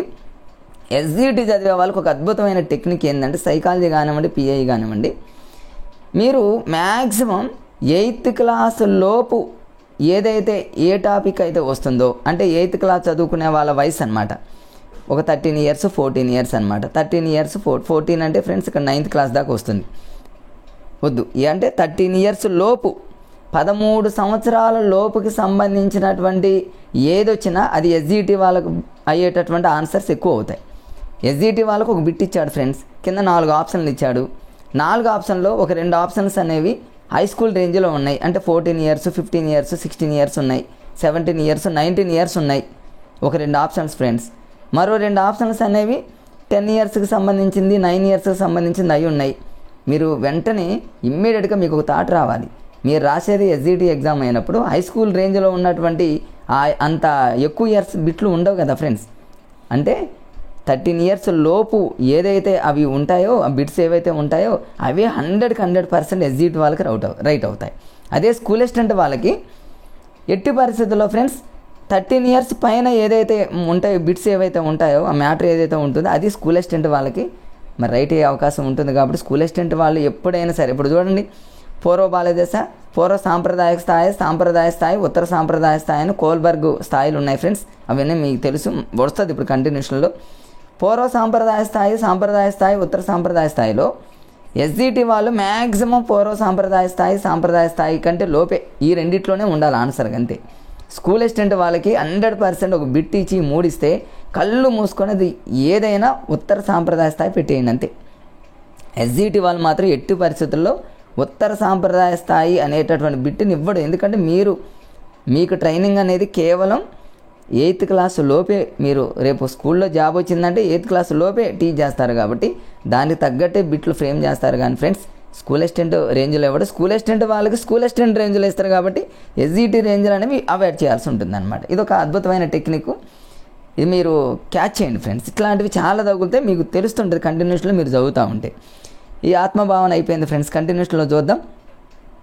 తర్వాత ఇంకా నాకు ఇక్కడ ఉత్తర బాల్య దశ అంటేనేమో ఏముండదు, స్కూల్కి వెళ్తున్నప్పుడు ఉత్తర బాల్య దశ అంటే మీరు గుర్తుపెట్టుకోవచ్చుగా ఫ్రెండ్స్, దీనికి ఏమి కన్ఫ్యూజ్ ఏమి ఉండదు కదా. ఉత్తర బాల్య దశ అంటే ఉత్తరాలు రాయగలిగే వయసు అని అర్థం. ఉత్తరాలు రాయగలిగే వయసు అంటే స్కూల్కి వెళ్తున్నాడని మనకు ఒక థాట్ వస్తుంది కదా. దీన్ని మరి బైహార్ట్ లాగా కాకుండా ఫ్రెండ్స్ ఉత్తర బాల్య దశని తీవ్రంగా ఆలోచించిన అవసరం లేదు. ఉత్తరాలు లెటర్స్ ఎవరైతే రాయగలుగుతున్నారో వాళ్ళ పిల్లలు బడికి వెళ్తున్నారు అంటే ఇది బడికి పోయే వయసు. పాఠశాల దశ ముఠాలు ఏర్పాటు చేసుకుంటారు కాబట్టి ముఠా దశ. పిల్లల్ని అనుకరిస్తూ ఉంటారు, టీచర్స్ని అనుకరిస్తూ ఉంటారు కాబట్టి అనుకరణ దశ. ప్రమాద వయసు అంటేనే పా వచ్చింది కాబట్టి పూర్వ బాల్య దశ. ప్రశ్నించే వయసు అంటేనే పూర్వ బాల్య దశ. పా ఉంది కాబట్టి అట్లా అంతే ఫ్రెండ్స్. ఇక్కడ శాశ్వత దంతాలు వస్తాయి. ఇవన్నీ ఏం అవసరం లేదు ఫ్రెండ్స్. మీకు కన్ఫ్యూజ్గా ఉన్న వాటిని మీకు ఎక్కువగా ఫోకస్ చేస్తున్నా. ఎగ్జామ్లో వచ్చే ఉండాలి, కన్ఫ్యూజ్ అయి ఉండాలి. అట్లాంటి వాటిని నేను ఎక్కువగా ఈ వీడియోలో మరి చెప్పడానికి ప్రయత్నం చేస్తున్నా ఫ్రెండ్స్. తర్వాత ఇక్కడ ఏముండదు, ఇదంతా ఆర్డర్లో అడుగుతున్నారు ఫ్రెండ్స్, చాలాసార్లు అడిగాడు. దీన్ని కొంచెం ఈజీగా గుర్తుపెట్టుకోవచ్చు. మరి భాషల్లో ఉన్న రకాలు ఏంటంటే పూర్వ భాష దశ, ముద్దు పలుకుల దశ, శబ్దానుకరణ దశ, లాస్ట్లో ఉండేది శబ్ద గ్రాహిక దశ. ఇది ఒకటి గుర్తుపెట్టుకోండి. లాస్ట్ దాన్ని మీరు సీక్వెన్స్గా ఆర్డర్లో ఇచ్చినప్పుడు, ఇది ఆర్డర్లో ఇస్తున్నాడు ఫ్రెండ్స్, కొత్తగా చదివే అభ్యర్థులు గమనించండి. ఈ 4 ఆర్డర్లో ఎన్నోసార్లు అడిగాడు టెట్ అండ్ డిఎస్సిలో. ఫస్ట్ పూర్వ భాష దశ అంటేనేమో ప్రాగ్ భాషా దశ అంటారు. అంటే ఎటువంటి మాటలు రానటువంటి, అంటే 0 to 4 months అనమాట. ప్రాగ్ భాషా దశ. ప్రాగ్ భాష అంటే ప్రా అంటేనేమో ఫస్ట్, పా అంటేనేమో పా కాబట్టి ఫస్ట్ దశ ఏంటంటే ప్రాగ్ భాషా దశ. లాజిక్ గుర్తుపెట్టుకోవచ్చు. రెండోది ఏంటంటే ముద్దు పలుకుల దశ. ముద్దు అనేటటువంటి పదంలో 2 పదాలు ఉన్నాయి కాబట్టి ముద్దు అనేది 2 ముద్దు పలుకుల దశ అని గుర్తుపెట్టుకోండి. మూడవది శబ్దాలను అనుకరిస్తూ ఉంటారు కాబట్టి శబ్దానుకరణ దశ. లాస్ట్ది మాత్రం శబ్ద గ్రాహిక, లాస్ట్ది గ్రహించడం అని గుర్తుపెట్టుకోండి. ఇది ఒక్కటి గుర్తుపెట్టుకోండి చాలు. గ్రాహిక అనేది లాస్ట్లో ఉంటుంది. మూడోది ఆటోమేటిక్గా శబ్దానుకరణ. ఫస్ట్దేమో ప్రాగ్ భాష. ముద్దు అనేది 2 లెటర్స్ కాబట్టి ముద్దు పలుకుల దశ. ఒక ఆర్డర్లో ఇస్తున్నాడు, అట్లా గుర్తుపెట్టుకోండి. మిగతాదంతా మీరు జనరల్గా చదువుకోండి ఫ్రెండ్స్. తర్వాత యవ్వనారంభ దశ. యవ్వనారంభ దశ అనగానే చాలాసార్లు ఇదే భాష అంటే ప్యూబర్టాస్ అనేది, దీని ఇంగ్లీష్లో జనరల్గా మన అందరికీ తెలుసు ఫ్రెండ్స్. ఆంగ్లంలో ఏమంటారంటే యవ్వన అని ఏమంటారంటే ప్యూబర్టీ అంటారు. ఈ ప్యూబర్టీని ఏమంటారంటే ప్యూబర్టాస్ అనేటటువంటి లాటిన్ భాష. లాటిన్ అని గుర్తుపెట్టుకోవాలి. లాటిన్ అంటే లాటిన్ అని గుర్తుపెట్టుకోండి. ఎవరైనా వాళ్ళ జోలికి వెళ్తే యవనారంభ దశలో వేరే వాళ్ళ జోలికి వెళ్తే వాళ్ళని లాఠీతో కొడతారని గుర్తుపెట్టుకోండి ఫ్రెండ్స్. అంతే. ఇందులో ఇంకొక ఇంపార్టెంట్ ఉంది, చాలామంది కన్ఫ్యూజ్ అవుతూ ఉంటారు. మరి మేము కూడా అప్పట్లో కన్ఫ్యూజ్ అయ్యి కొన్ని కౌమార దశ బిట్లు పెట్టినటువంటి సందర్భాలు ఉన్నాయి కాబట్టి మేము కొంచెం గుర్తుపెట్టుకున్నా అదే మీకు ఇక్కడ చూపిస్తాను ఫ్రెండ్స్. అతివ్యాప్తం అని ఏ దశను అంటారు? పరివ్యాప్తం, దాన్ని ఓవర్ ల్యాపింగ్ అంటారు. ఓవర్ ల్యాపింగ్ అంటే ఏంటంటే అతివ్యాప్తము పరివ్యాప్తం. అతిగా చేయటం, ఓవర్గా చేయటం ఎవరంటే యవనారంభ దశ. కౌమార దశ కాదు ఫ్రెండ్స్. కౌమార దశ అంటే ఏమో దాదాపుగా అదొక డిఫరెంట్గా ఉంటుంది. కౌమార దశ అంటే ఏంటంటే అన్ని డ్రీమ్స్ అనమాట, కళలు అంటూ ఉండే దశ ఏంటంటే కౌమార దశ అనమాట. ఇదేంటంటే ఓవర్ ల్యాపింగ్ దశ, పరివ్యాప్తం దశ, అతివ్యాప్త దశ. అంటే అకస్మాత్తుగా ఏమవుతుందంటే లైంగిక మార్పులు జరిగేటటువంటి దశ, దీన్ని యవనారంభ దశ. ఇవన్నీ ఓకేలే కానీ ఓవర్ ల్యాపింగ్ అనేటటువంటి ఇంగ్లీష్ వర్డ్ ఇచ్చినప్పుడు కన్ఫ్యూజ్ అవుతుంటారు కొత్తగా ప్రిపేర్ అయ్యేటటువంటి డిఎస్సి ఆస్పిరెంట్స్, టెట్ చదువుతున్నటువంటి మిత్రులు అనమాట. అతివ్యాప్తం, పరివ్యాప్తం, ఓవర్ ల్యాపింగ్ అంటే కౌమార దశ కాదు ఫ్రెండ్స్, అది యవ్వనారంభ దశను గుర్తుపెట్టుకోండి. ఈజీగా మీకు బిట్ అనేది పోవడానికి అవకాశం ఉండదు. నెక్స్ట్ కౌమార దశ. కౌమార దశ అనగానే మీకు చూడండి, ఇక్కడ మీకు చిన్న లాజిక్ చెప్తా. ఇక్కడ కౌమార దశ ఇది కూడా లాటినే ఫ్రెండ్స్. వాళ్ళ జోలికి పోయినా వీళ్ళ జోలికి వచ్చినా లాటి ఇరిగిందా కొడతారని గుర్తుపెట్టుకోండి. అట్లా గుర్తుపెట్టుకుంటే హాస్యంగా మనకు లాటిన్ అనేది టక్కున గుర్తొస్తుంది ఫ్రెండ్స్. అంతే, దానికోసం మీకు ఇది చెప్పడం జరుగుతుంది. పెరుగుదల ఎగ్జామ్లో ఒకసారి పెరుగుదల అత్యంత వేగంగా జరిగేటటువంటి దశలు రెండే ఉన్నాయి ఫ్రెండ్స్. స్టార్టింగ్లో అయితే నమ్మ శైశవ దశ. శైశవం అంటే మీకు ఇంతకుముందు శైశవాలు వేస్తుంది కాబట్టి స్పీడ్గా ఉంటుందని గుర్తుపెట్టుకోండి ఫ్రెండ్స్. రెండోది కౌమార దశ. కౌమార దశ అని గుర్తుపెట్టుకోండి. కౌమార అంటేనేమో కౌలాగా అనమాట. కవ్వు అంటే ఆవు చూడండి స్పీడ్గా ఎదుగుతుంది, చాలా పెరుగుతుంది అన్నట్టు. కౌమార దశ కూడా చాలా ఫాస్ట్గా ఉంటుంది పెరుగుదల అనేది గుర్తుపెట్టుకోండి ఫ్రెండ్స్. పెరుగుదల అత్యంత వేగంగా ఉన్న దశలు రెండే. స్టార్టింగ్ శైశవ స్పీడు, కౌమార అంటేనేమో కౌలాగా చాలా స్పీడ్గా అని గుర్తుపెట్టుకోండి. లాటి అంటేనేమో లాటిన్ అని గుర్తుపెట్టుకోండి. అంతే ఫ్రెండ్స్, ఈ రెండు గుర్తుపెట్టుకుంటే ఇంక ఇబ్బంది ఏముండదు. మరి ఇదంతా ఏంటంటే ఫ్రెండ్స్, ఇక్కడ ఒత్తిడి, సంచలనం, ప్రయాస, జగడాలతో అనంగులను ఒక ఆయన చెప్పాడు స్టానీ హాల్కి సంబంధించి 2 చోట్ల వస్తాడు ఫ్రెండ్స్. ఒకటి ఏంటంటే ఫ్రెండ్స్ స్టానీ హాల్ అనేది కౌమార దశలో వస్తాడు. రెండోది వచ్చేసి ఫ్రెండ్స్ సహజ సామర్థ్యాల దగ్గర వస్తాడు ఫ్రెండ్స్. దాన్ని అక్కడ మనం చెప్పుకుందాము. స్టాన్లీ హాల్ అనగానే మనకు ఇక్కడ ఏం గుర్తు రావాలంటే కౌమార దశ, ఒత్తిడి, సంచలనం, ప్రయాస, ఇవన్నీ ఇలాంటి పదాలు వస్తే మాత్రం స్టాన్లీ హాల్ అని గుర్తుపెట్టుకోండి. స్టాన్లీ హాల్ అంటేనేమో హాల్ అని గుర్తుపెట్టుకోండి ఫ్రెండ్స్. హాల్ చూడండి, మన హాల్ అనేది ప్రశాంతంగా లేకుండా ఉండాలి. ఎందుకంటే మన ఒత్తిడికి ఎట్లాంటి ఒత్తిడి కానీ ఇలాంటిది ఇదంతా ఉండకుండా ఉండాలంటే మన హాల్ అనేది చాలా ప్రశాంత. హాల్ ఎలా ఉంటుందో మన మైండ్ కూడా అలా ఉండాలని గుర్తుపెట్టుకోండి ఫ్రెండ్స్. మీరు మర్చిపోవడానికి అవకాశం ఉండదు. ఇదంతా కూడా దీన్ని ఏమంటారంటే కిషోర ప్రాయ వయసు అని అంటారు. కిషోర ప్రాయ వయసు, దీన్ని ఎలా గుర్తుపెట్టుకుంటారని చూడండి ఫ్రెండ్స్. ఇక్కడ దీన్ని కౌమార దశలోనే కా ఉందిగా ఫ్రెండ్స్, కాతో మీరు లింక్ చేసుకుంటే కిషోర ప్రాయ దశ అని ఏ దశను పిలుస్తారంటే కౌమార దశ అని గుర్తుపెట్టుకోండి ఈజీగా. వ్యక్తి పూజ ఎక్కువగా యాడ జరుగుతుంది? వ్యక్తి అనగానే అసలు ఏమీ తెలియని వాళ్ళు కూడా చాలా ఫాస్ట్గా ఎగ్జామ్లో పెట్టచ్చు. కౌమార దశ అంటేనే ఫ్రెండ్స్ ఏమీ లేదు, అట్రాక్షన్తో ఉన్నటువంటి దశ అనమాట. వ్యక్తులను పూజించటం, ఆరాధించటం, ఇవన్నీ కూడా ఒంటరిగా గడపటం, కలలు గంటం, డ్రీమ్స్ గంటం, క్రికెట్ వాళ్ళతో ఇమిటేషన్ చేయటం, ఇట్లా అనమాట. ఇవన్నీ కూడా కౌమార దశ అని గుర్తుపెట్టుకోండి. డ్రీమ్స్ అంటే కౌమార అంటే కా అంటేనేమో కళలు, కా అంటేనేమో కిషోర ప్రాయ దశ, కా అంటేనేమో వ్యక్తి పూజ. అన్నీ కొన్ని లెటర్లతోనే మనం లింక్ చేస్తే చాలా వరకు కొంచెం ఫాస్ట్గా మనం ఎగ్జామ్లో పెట్టేటటువంటి అవకాశం ఉంటుంది ఫ్రెండ్స్. తర్వాత ఇవన్నీ ఇంకా తెలిసినాయి కాబట్టి వీటి జోలికి ఏం వెళ్ళను ఫ్రెండ్స్. ఉద్వేగ అస్థిరత చెప్పాగా ఫ్రెండ్స్. మరి తర్వాత ఇక్కడ చూడండి, గుర్తింపు కోసం ఆరాధించడం, ఇవన్నీ కూడా మరి అందరినీ ఆరాధించడం, డ్రీమ్స్, కళలు కానీ ఇవన్నీ కూడా కౌమార దశ కిందకు వస్తాయి, అది ఓకే. తర్వాత ఉద్వేగ వికాసం. ఉద్వేగాలకు ఎవరైనా లోన్ అయితే వాళ్ళను కూడా లాఠీతో కొడతారని గుర్తుపెట్టుకోండి. లేదా ఉద్వేగాలకు లోన్ అయినటువంటి వ్యక్తి లాఠీలాగా కొడతాడని గుర్తుపెట్టుకోండి. మీ ఇష్టం, ప్రతిదాంతో లాటిన్ అనే పదాన్ని మీరు ఈజీ గుర్తుపెట్టుకోవచ్చు. ఎందుకంటే గ్రీకా, లాటినా, ఫ్రెంచా, రష్యన్ అడుగుతురు ఫ్రెండ్స్.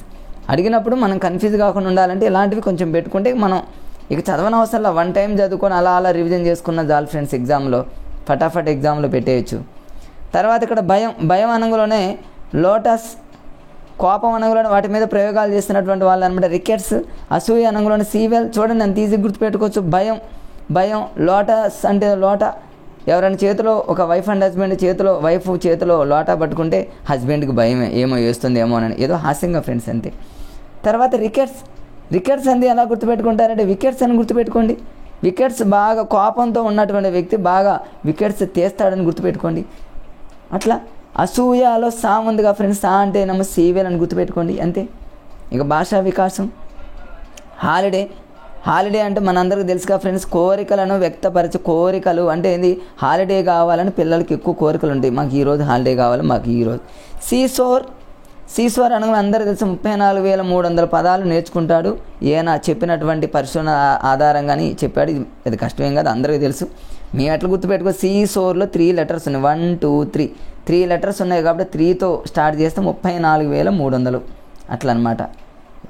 ప్రతిదాన్ని లాజిక్ అని కాదు, సాధ్యమైనంత వరకు కొన్నింటినే లాజిక్స్ని కనుక ఇట్లాంటి కోడింగ్స్ని కనుక యూజ్ చేస్తే సైకాలజీ అనేది చాలా ఈజీగా అనిపిస్తుంది మనకి. ఇంతేనా అనిపిస్తుంది ఫ్రెండ్స్ కొత్తగా ప్రిపేర్ అవుతున్నటువంటి మిత్రులు ఎవరైనా. తర్వాత జీన్ పియాజే సంధ్యానాత్మక వికాస సిద్ధాంతం ఫ్రెండ్స్. నాకు ఈ జీన్ పియాజే సంధ్యానాత్మక వికాస సిద్ధాంతం నాకు ఎక్కడ కన్ఫ్యూజ్ అవ్వాలా. కొన్ని కన్ఫ్యూజ్గా ఉన్నాయి. కన్ఫ్యూజ్ అనేది ఇప్పుడు మీకు చెప్తా. ఏంటి కన్ఫ్యూజ్ అంటే ఈయన ఏ దేశస్తుడు అనేది కొంచెం స్టార్టింగ్లో కన్ఫ్యూజ్ అయ్యాం. ఈయన స్విట్జర్లాండ్. ఎట్లా గుర్తుపెట్టుకోవాలంటే జీన్ పియాజే అనగానే సంధ్యానాత్మక వికాస సిద్ధాంతం. మీకు సంధ్య అనంలోనే చాలా ఐక్యూ ఎక్కువగా అన్నట్టు కాబట్టి జీన్ పియాజ్ అంటే జీన్ అంటే చాలా జీన్స్ అనమాట, జెమ్స్ అనుకోండి. జెమ్స్ ఎప్పుడూ కూడా సంధ్యానాత్మక ఐక్యూ ఎక్కువగా ఉంటుంది. ఈ రెండింటిని కూడా అలా గుర్తుపెట్టుకోవచ్చు. స్విట్జర్లాండ్ అంటే ఏమీ లేదు, వాళ్ళు ఎలా ఉంటారంటే జీన్స్ అనేవాళ్ళు, జెమ్స్ అనేవాళ్ళు స్విచ్ చేస్తే లైట్ ఎంత ఫాస్ట్గా వెలుగుతుందో వాళ్ళ బ్రెయిన్ కూడా అంత ఫాస్ట్గా గుర్తుపెట్టుకోండి. లేదా సంధ్యానాత్మకంలో సా ఉంది కాబట్టి స్విట్జర్లాండ్లో కూడా సా ఉందని గుర్తుపెట్టుకోండి. చూడండి మనం ఎంత ఈజీగా గుర్తుపెట్టుకోవచ్చు ఫ్రెండ్స్. ఇక మిగిలిన గ్రంథాలన్నీ కూడా థింకింగ్కి సంబంధించింది, ఆలోచనకు సంబంధించిన గ్రంథాలు ఉంటాయి. నాకు దీంట్లో ఏమీ కన్ఫ్యూజ్ అనిపించలేదు. సాంశీకరణం అనేది కూడా కొంతమంది కొత్తగా ప్రిపేర్ అయ్యేటటువంటి వాళ్ళు బై హార్ట్ కాదు ఫ్రెండ్స్. ఇక్కడ చూడండి, మా రూమ్మేట్స్లో మేము ఎప్పుడు కన్ఫ్యూజ్ అవుతున్నాం. సాంశీకరణం అనుగుణ్యం ఈ రెండింటిని కన్ఫ్యూజ్ పోవడానికి మా డిఎస్సి మిత్రుడు మాకు రానటువంటి ఆలోచన మా రూమ్మేట్కి వచ్చింది ఫ్రెండ్స్. అందుకే చెప్తున్నా ఫ్రెండ్స్, మరలా చెప్తున్నా ఫ్రెండ్స్. ఇప్పుడే టెట్ డిఎస్సి కొత్తగా ప్రిపేర్ అవుతున్నటువంటి డిఎస్సి ఆస్పిరెంట్స్కి నేను ఇచ్చే సలహా ఏంటంటే సింగిల్గా చదవద్దు ఫ్రెండ్స్. నేను ఇంతగా ఇన్ని వీడియోలో చెప్తున్నానంటే ఫేస్ చేశాను. నేను ఫస్ట్ టైం సింగిల్గా చదివినప్పుడు జాబ్ను కోల్పోయాను. తర్వాత నా మిత్రులు నా సలహా ఇవ్వటం, 5 ఫ్రెండ్స్తో నేను ప్రిపేర్ కావటం, 5 జాబ్ కొట్టడం, నా లైఫ్లో చాలా మార్పులు జరిగినంటే గ్రూప్ లాగా చదివాం ఫ్రెండ్స్. గ్రూప్ లాగా ఉండబట్టే నాకు ఈ లాజిక్ అనేది ఆ రోజు తెలిసింది. మీకు ఈరోజు అందజేయగలుగుతున్నాను నేను. ఎట్లా చూడండి, నాకు నేను చదవాలనుకోండి, సాంశీకరణం అంటే స్వాయత్తీకరణం అని, విలీనం అని, నేను ఇలానే గుర్రాన్ని చూసినటువంటి విద్యార్థి ఇంతకుముందు మరి దానిలాగానే అనుకోవటం, ఇట్లా నేను జనరల్గా బై హార్ట్ లాగా చదివామని. కానీ తను చెప్పినటువంటి లాజిక్ ఏంటంటే ఇక్కడ రాసే చూడండి ఫ్రెండ్స్. అంటే ఇక్కడ ఫస్ట్ స్టార్టింగ్ లెటర్ సా ఉంది, రెండో లెటర్ మెలకల సా ఉంది. అంటే పిల్లవాడు ఈ సాని చూసి ఈ మెలకల సా కూడా ఒకటే అనుకున్నాడు అని మా రూమ్మేట్ చెప్పాడు అనమాట. తాడుని చూసినటువంటి పిల్లవాడు తాడుని కూడా పాము అనుకోవటం ఇదేంది అంటే సాంశీకరణం అని నాకు ఈ పదాలు చూడగానే నాకు అర్థమైపోయింది. ఏ ఎగ్జాంపుల్ ఇచ్చినా నాకు వెంటనే గుర్తుకొస్తుంది ఫ్రెండ్స్. ఇప్పటికీ గుర్తొచ్చిందంటే ఈ లాజిక్కే. అంటే స్టార్టింగ్ అంటే ఇప్పుడు చూడండి, మరలా మీకు చూపిస్తా ఫ్రెండ్స్. స్టార్టింగ్లో సా అనేటటువంటి లెటర్కి భయపడినటువంటి పిల్లవాడు మెలకల సా కూడా భయపడతాడు. అలా గుర్తుపెట్టుకుంటే అన్నీ చూడండి. గుర్రాన్ని చూసినటువంటి విద్యార్థి ఇంతకుముందు గాడిదని చూడటంతో అదే పేరుతో మళ్ళీ గుర్రమే అనుకుంటాడు. నక్కని చూస్తున్నటువంటి విద్యార్థి ఏదని చూస్తున్నా కూడా నక్కే, అందుకే కాళ్ళు గీళ్ళు సేమ్ ఉన్నాయి కాబట్టి అట్లా అనమాట. కాబట్టి మీరు అలా హాస్యంగా అలా లాజికల్గా చదువుకుంటే అంటే ఆసా ఈసా ఒకటే, ఈ 2 సాలు ఈసా అదేవిధంగా మెలకలసి ఈ 2 ఒకటే అనుకుంటున్నాడు. తాడుని చూసి పిల్లవాడు ఇది పాము మెలకలు అయినప్పటికీ తాడుని చూసిండు కాబట్టి ఇది కూడా తాడే అనుకుంటున్నాడు, అంటే ఈసా ఒకటే అనుకుంటున్నాడు అనేది పదాలతోనే మన లాజిక్గా మనం గుర్తుపెట్టుకోవచ్చు కదా ఫ్రెండ్స్. దాన్ని మనం అంతగా ఇబ్బంది పడాలి ఏంది. బ్రెయిన్ని ఎప్పటికప్పుడు ఫ్రెండ్స్ మీరు చాలా ఈజీగా ఉండేటట్టు దానికి అందించాలి మనకు ఏదైనా ఆ ఇన్పుట్ అనేది.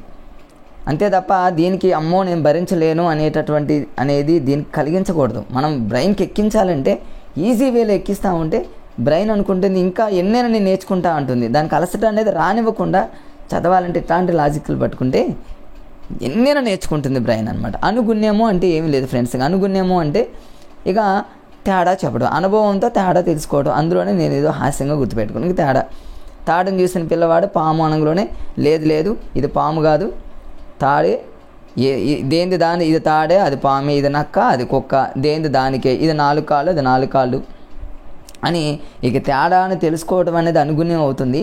తేడాని తెలుసుకోలేక సేమ్ అది ఇది ఒకటే, మొదటిసారి రెండోసారి రెండు ఒకటే అనుకోవడం సాంశీకరణం. ఇలా గుర్తుపెట్టుకోండి ఫ్రెండ్స్.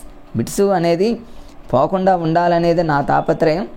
నా వీడియోని చూస్తున్నటువంటి మిత్రులు ఎవరైనా సరే నా వీడియోని ఉపయోగపడాలనేటటువంటి మేజర్ ఆలోచనతోనే నేను ఇప్పుడు ఈ 2 గంటల సమయం నేను ఇక్కడ కూర్చొని బ్రేక్ ఇవ్వకుండా ఫ్రెండ్స్, ఎటువంటి ఎడిటింగ్ ఇవ్వకుండా కంటిన్యూషన్లో మీకు వీడియోని అందజేస్తున్నానంటే కనీసం కొంతమందికైనా నా వీడియో మంచిగా మరి బ్రెయిన్లోకి వెళ్ళిపోయి ర్యాపిడ్గా ఎక్కడైనా 1-2 అన్నీ చదివే ఉంటారు, 1-2 అయినా మీకు యూజ్ అయినా నాకు చాలా హ్యాపీగా ఉంటుంది. మరి మీకు రావాలనేటటువంటి ఉద్దేశంతోనే ఫ్రెండ్స్ నాకు జాబ్ వచ్చినప్పటికీ కూడా నా నాలెడ్జిని అలా ఉంచుకోకుండా మీకు అందించాలనేటటువంటి ఉద్దేశంతో నేను ఈ వీడియోలు చేయడం జరుగుతుంది.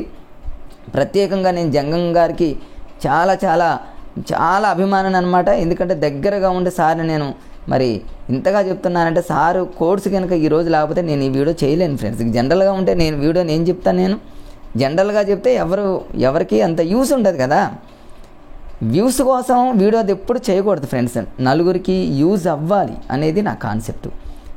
అందుకనే ఫ్రెండ్స్ మీకు జాబ్ రావాలి, ఆ జాబ్ వచ్చిన తర్వాత మీకున్న నాలెడ్జ్ని అలా స్థిరంగా ఉంచుకోకుండా నలుగురికి షేర్ చేసే విధంగా మరలా మీరు యూట్యూబ్ ఛానల్ స్టార్ట్ చేయాలి, అందరికీ మీ నాలెడ్జ్ని అందజేయాలనేటటువంటి ఆకాంక్షతో ఉండేటటువంటి వ్యక్తిని ఫ్రెండ్స్ నేను. అందుకోసం మీకు ఇట్లా ఒక టాపిక్ తీసుకుంటే అంతా ఒక వీడియోలను చెప్పడానికి ప్రయత్నం చేస్తాను ఫ్రెండ్స్.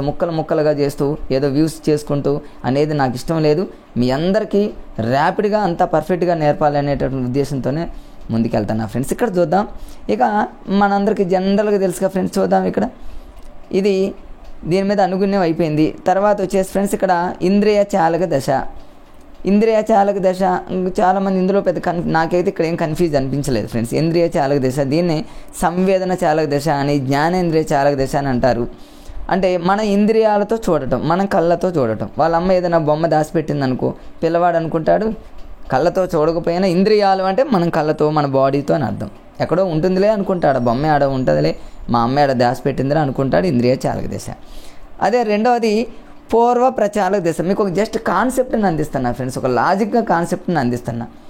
ఆ లాజిక్స్తో కూడినటువంటి కాన్సెప్ట్ అర్థమైతే ఎంతటి కష్టమైన అప్లికేషన్ పెట్టించినా కూడా మీరు క్షణాల్లో పెట్టగలరు. అలానే నేను చదువుకున్నా, అలానే ఫాలో అయ్యా ఫ్రెండ్స్. పూర్వ ప్రచాలక దశ అంటే ఏంటంటే ఫ్రెండ్స్, ఇక్కడ పూర్వం అనగానే పూర్వకాలం అని గుర్తుపెట్టుకోండి. పూర్వకాలంలో ఉండేవాళ్ళు సహజంగా ఎవరైనా చూడండి సర్వాత్మకవాదం, ఆత్మలు ఎక్కువ ఉంటాయి, సర్వం ఆత్మలే ఉన్నాయి అనుకుంటాడు. అహం కేంద్రవాదం, పూర్వకాలంలో ఉండేవాళ్ళు చూడండి అహం ఎక్కువ ఉంటుంది, వాళ్ళు చెప్పిందే పర్ఫెక్ట్ అని అనుకుంటారనమాట. అహం కేంద్రం అంటే ఏంది, సూర్యుడు నా వైపే వస్తాడు, చంద్రుడు నా వైపే వస్తాడు. సర్వాత్మకవాదం, అన్నిటికీ ప్రాణం ఉంది, సూర్యుడికి ప్రాణం ఉంది, చంద్రుడికి ప్రాణం ఉంది, బొమ్మకు ప్రాణం ఉంది. మీరు అలా లాజిక్గా గుర్తుపెట్టుకోండి ఫ్రెండ్స్. అంతే. రేపు ఎగ్జామ్లో సర్వాత్మకవాదము అన్నిటికీ ఆత్మలు ఉన్నాయి అనేది ఏంటంటే పూర్వకాలంలో ఉండేవాళ్ళు, ఎక్కువగా ఉండేది ఎవరికి, పూర్వకాలంలో ఉండేవాళ్ళు. లాజికల్గా చదవండి కానీ ఫ్రెండ్స్, బై హార్ట్గా సైకాలజీగా చదవద్దు ఫ్రెండ్స్. మనం ఇప్పుడు మనకున్న సైకాలజీ ఏంటంటే మనకు ప్రస్తుతం ఎగ్జామ్లో టెట్ ఎగ్జామ్ కానివ్వండి, డిఎస్సి ఎగ్జామ్లో కానివ్వండి, మనకు మార్క్స్ రావడానికి ఫస్ట్ సరే దీని మీద రీసెర్చ్లు ఇవన్నీ కూడా జాబ్ వచ్చిన తర్వాత చేయొచ్చు. ఫస్ట్ మనం పర్ఫెక్ట్గా చేయాలంటే బ్రెయిన్కి ఈజీగా ఉండే విధంగా కొన్ని అలాంటి లాజిక్స్ యూజ్ చేస్తే చాలా ఇంకెన్నైనా ప్రయోగాలు చేయొచ్చు ఫ్రెండ్స్. ఇక సర్వాత్మకవాదము, దీన్ని అనిమిజము అంటారు. తర్వాత అహం కేంద్రవాదం, అహం ఎక్కువగా ఉంటుంది పూర్వకాలంలో ఉండే వాళ్ళకి. అట్లా తర్వాత పూర్వకాలంలో ఉండే వాళ్ళకి ఇంకా కొన్ని ఏముంటాయంటే ఫ్రెండ్స్, పదిలపరుచుకునే భావన లోపం ఉంటుంది. దీన్నే కన్జర్వేషన్ భావన లోపం. పదిలపరుచుకునే భావన లోపం అంటే దీనికి ఎగ్జాంపుల్ చూడండి ఫ్రెండ్స్. ఎగ్జాంపుల్ను కూడా లాజిక్గా గుర్తుపెట్టుకోవచ్చు. పదిలపరుచుకునే అంటేనేమో, పదిల అంటేనేమో 10 రూపాయలని గుర్తుపెట్టుకోండి. ఒకవైపు 10 రూపాయల నోట్ ఉంది, ఇంకోవైపు 10 రూపాయల కాయిన్స్ ఉన్నాయి. అంటే 2 రూపీస్ ఇట్లా కాయిన్స్ ఉన్నాయి అనమాట. ఒక 2 రూపీస్ కాయిన్స్ ఒకవైపు ఉన్నాయి, 10 రూపాయల కాగితం ఒకవైపు ఉంది. పిల్లవాడు ఏది పెద్దది అంటే ఈ 10 రూపాయల కాయిన్స్ ఎక్కువగా ఉన్నది పెద్దది అంటాడని గుర్తుపెట్టుకుని ఆ లోపం ఉంది. దీన్ని ఎలా గుర్తుపెట్టుకుంటారంటే పూర్వకాలంలో ఉండే వాళ్ళే ఇలాంటి చెప్తుంటారు. 10 రూపాయల నోటు 10 రూపాయల కాయిన్స్ అనుకోండి. పూర్వకాలంలో ఉండే వాళ్ళు చాలామంది నిరక్షరాస్యులు ఎక్కువగా ఉంటారు కాబట్టి ఇదే ఎక్కువ. అట్లా గుర్తుపెట్టుకోండి ఫ్రెండ్స్ మీరు. రేపు ఎగ్జామ్లో కిలో పత్తి బరువా, కిలో రాయి బరువా అంటే కిలో పత్తి చాలా ఎక్కువగా ఉందంటే ఏంది, 10లు పరుచుకోవడం అని గుర్తుపెట్టుకోండి మీరు. 10లా అంటేనేమో 10 రూపాయల కాయిన్ 10 రూపాయల నోట్ లాగా గుర్తుపెట్టుకుంటే ఎన్ని ఎగ్జాంపుల్స్ అయినా మీ మైండ్లోకి వచ్చేస్తాయి ఫ్రెండ్స్. దీన్నే కన్జర్వేషన్ భావన లోపం అంటారు. కన్జర్వేషన్ అన్నట్టు గుర్తుపెట్టుకోండి. తర్వాత నెక్స్ట్ అవిపర్యాత్మక భావన లోపం. ఇది ఒక లోపం ఉంటుంది. అవిపర్యాత్మకం అంటేనేమో అందులోనే ఉందిగా ఫ్రెండ్స్. అంటేనేమో రివర్స్లో చెప్పబోడు. 3-4 జార్ చెప్తాడు కానీ 4-3 జార్ చెప్పలేడు. ఇట్లా అనమాట. అంటే వెనక్కి చెప్పలేమన్నమాట. ఒక ఆర్డర్లో ఉన్నప్పుడు ఎవరు పొట్టి ఎవరు పొడుగో చెప్తాడు కానీ పేర్లు కనుక చెప్పి ఎవరు పొట్టి ఎవరు పొడుగు అంటే చెప్పలేడు. అంటే అవిపర్యాత్మక భావన లోపం అంటే రివర్స్ అన్నట్టు. ఇది పెద్ద కష్టమేం కాదు. ఇట్లా విలోమం అన్నట్టు చాలా జనరల్గా ఎవరైనా గుర్తు. ముహూర్త ప్రచారక దశ. ముహూర్త ప్రచారక దశ అనేది ఏమీ లేదు ఫ్రెండ్స్, అందరికీ తెలుసు. ఇక మన కళ్ళ ముందు ఉన్నటువంటి వాటిని మాత్రమే చెప్పగలడు. అమూర్త ప్రచారక దశ అంటేనేమో కళ్ళ ముందు లేని వాటి గురించి కూడా అద్భుతంగా చెప్పగలడు. దాన్ని అమూర్త ప్రచారక దశ అంటారు. ఇది అందరికీ తెలిసినాయి కాబట్టి ఇందులో కన్ఫ్యూజ్ ఏముండదు. ఇక్కడ మీకు ఒక చిన్న లాజిక్ చెప్తా ఫ్రెండ్స్. ఇట్లా 4 దశలు మనం చదివాం కదా ఫ్రెండ్స్. ఇక్కడ నెంబర్ 1 ఏంటంటే, ఒకటి ఇంద్రియ చాలక దశ, ఇంద్రియ ప్రచాలక దశ, లేకపోతే జ్ఞానేంద్రియ చాలక దశ అనేది ఒక దశ. ఎగ్జామ్లో ఏదైనా ఒక బిట్ ఇచ్చాడు ఫ్రెండ్స్, మనకు తెలియదు, అప్లికేషన్ ఓరియంటల్లో బిట్ ఇచ్చాడు. ఈ 4 ఆప్షన్స్ ఇచ్చాడనమాట. అది ఎస్జిటి వాళ్ళ పేపర్ అనుకుందాం, స్కూల్ అసిస్టెంట్ వాళ్ళది కాదు అనుకుందాం. ఇట్లా 4 ఆప్షన్స్ ఇచ్చి ఇంద్రియ చాలక దశ, పూర్వ ప్రచాలక దశ, మూర్త ప్రచాలక దశ, అమూర్త ప్రచాలక దశ అని ఇచ్చి ఏదో అప్లికేషన్ బిట్టు భయంకరంగా ఇచ్చాడు. మనకు అర్థం కావట్లేదు, రెండింటిని ఎలిమినేషన్ చేయాలి అనేటటువంటి ఆలోచన మనకు వచ్చినప్పుడు ఎస్జిటి వాళ్ళైతే మాత్రం స్టార్టింగ్ దశలు అంటే 13 సంవత్సరాల లోపు ఉండేటటువంటి దశలే. ఇది చూడండి, సంవేదన చాలక దశ అనగానే మనకు ఇయర్ చూడండి. సంవేదన చాలక దశ అంటే ఏమో 0 to 2 అంటే వస్తు స్థిరత్వ భావం అంటే 0 to 2 అంటే ఇదన్నా కావాలి. ఎస్జిటి వాళ్ళకు ఒకటే ఫ్రెండ్స్, 13 సంవత్సరాల లోపు ఏదైతే ఉంటుందో అది ఎస్జిటి వాళ్ళకి 100% రైట్ అవుతుంది. అంటే ఇదన్నా రైట్ అవ్వాలి, ఇంద్రియ చాలక దశ అన్న. లేకపోతే పూర్వ ప్రచాలక దశ అంటేనేమో 2 to 7 అంటే 7. తర్వాత మూర్త ప్రచాలక దశ అంటేనేమో ఇక చూడండి ఫ్రెండ్స్, ఇక్కడ మూర్త ప్రచాలక దశ అంటేనేమో 7 to 11. అమూర్త ప్రచాలక దశ అనేది ఇక 13 years దాటింది కాబట్టి ఇది ఎట్టి పరిస్థితుల్లో ఇది ఎస్జిటి వాళ్ళది కాదు, ఇది ఎస్జిటి వాళ్ళ బిట్ కాదు. అంటే ఒకవేళ స్కూల్ అసిస్టెంట్ వాళ్ళకి ఇదే బిట్ ఇచ్చి అప్లికేషన్ ఓరియంటల్లో ఇచ్చినప్పుడు మీరు కళ్ళు మూసుకొని పెట్టేయచ్చు ఫ్రెండ్స్. ఇక స్టార్టింగ్ దశ ఇంద్రియ చాలక దశ కాదు, పూర్వ ప్రచాలక దశ కాదు, మూర్త ప్రచాలక దశ 100% కాదు. కళ్ళు మూసుకొని మీరు ఏది ఇచ్చినా సరే అమూర్త ప్రచాలక దశ పెట్టండి. స్కూల్ అసిస్టెంట్ వాళ్ళకి ఇది పర్ఫెక్ట్గా రైట్ అవ్వడానికి 99% అవకాశం ఉంది. ఎందుకంటే బిట్ ఇచ్చేవాడు, ఫ్రేమ్ చేసేవాడు స్కూల్ అసిస్టెంట్ వాళ్ళకి తగ్గ విధంగానే ఇస్తాడు. ఎందుకంటే వాళ్ళు హై స్కూల్ రేంజ్లో చెప్పాలి కాబట్టి. ఇక ఎస్జిటి వాళ్ళంటే మాత్రం స్టార్టింగ్ 3 దశల్లోనే ఇది ఎట్టి పరిస్థితుల్లో ఎస్జిటి వాళ్ళు దీన్ని ఎలిమినేషన్ చేసేసుకోవచ్చు అనమాట. ఇట్లాంటి లాజిక్స్ని మన మైండ్ సెట్లో ఉంచుకొని ఎగ్జామ్లో మనం ఫాలో అవ్వాలి ఫ్రెండ్స్. అంతే. దీనివల్ల కూడా ఎక్కువగా టాపర్స్ చూడండి ఇలాంటి వాటిని ఎన్నో ఫాలో అవుతూ ఉంటారు. మనం అలానే ఫాలో కావాలి, మనం కూడా హైయెస్ట్ స్కోర్ తెచ్చుకోవాలి, జాబ్లో ఖచ్చితంగా మనం ముందు ఉండాలంటే ఫ్రెండ్స్ ఇట్లాంటి వాటిని ఎప్పటికప్పుడు కొత్త కొత్త విషయాలు ఎవరైనా వీడియో చూస్తూ ఉన్నప్పుడే అప్పటికప్పుడే ఫ్రెండ్స్ మీరు మర్చిపోకుండా ఎవరు చెప్పినా కూడా కొత్తది మీకు అవసరం అనిపించినప్పుడు ఒక డైరీలాగా రాసుకొని నోట్ చేసుకోండి ఫ్రెండ్స్. నేను అలానే చేసా, నాకు చాలా అట్లా యూజ్ అయింది ఫ్రెండ్స్.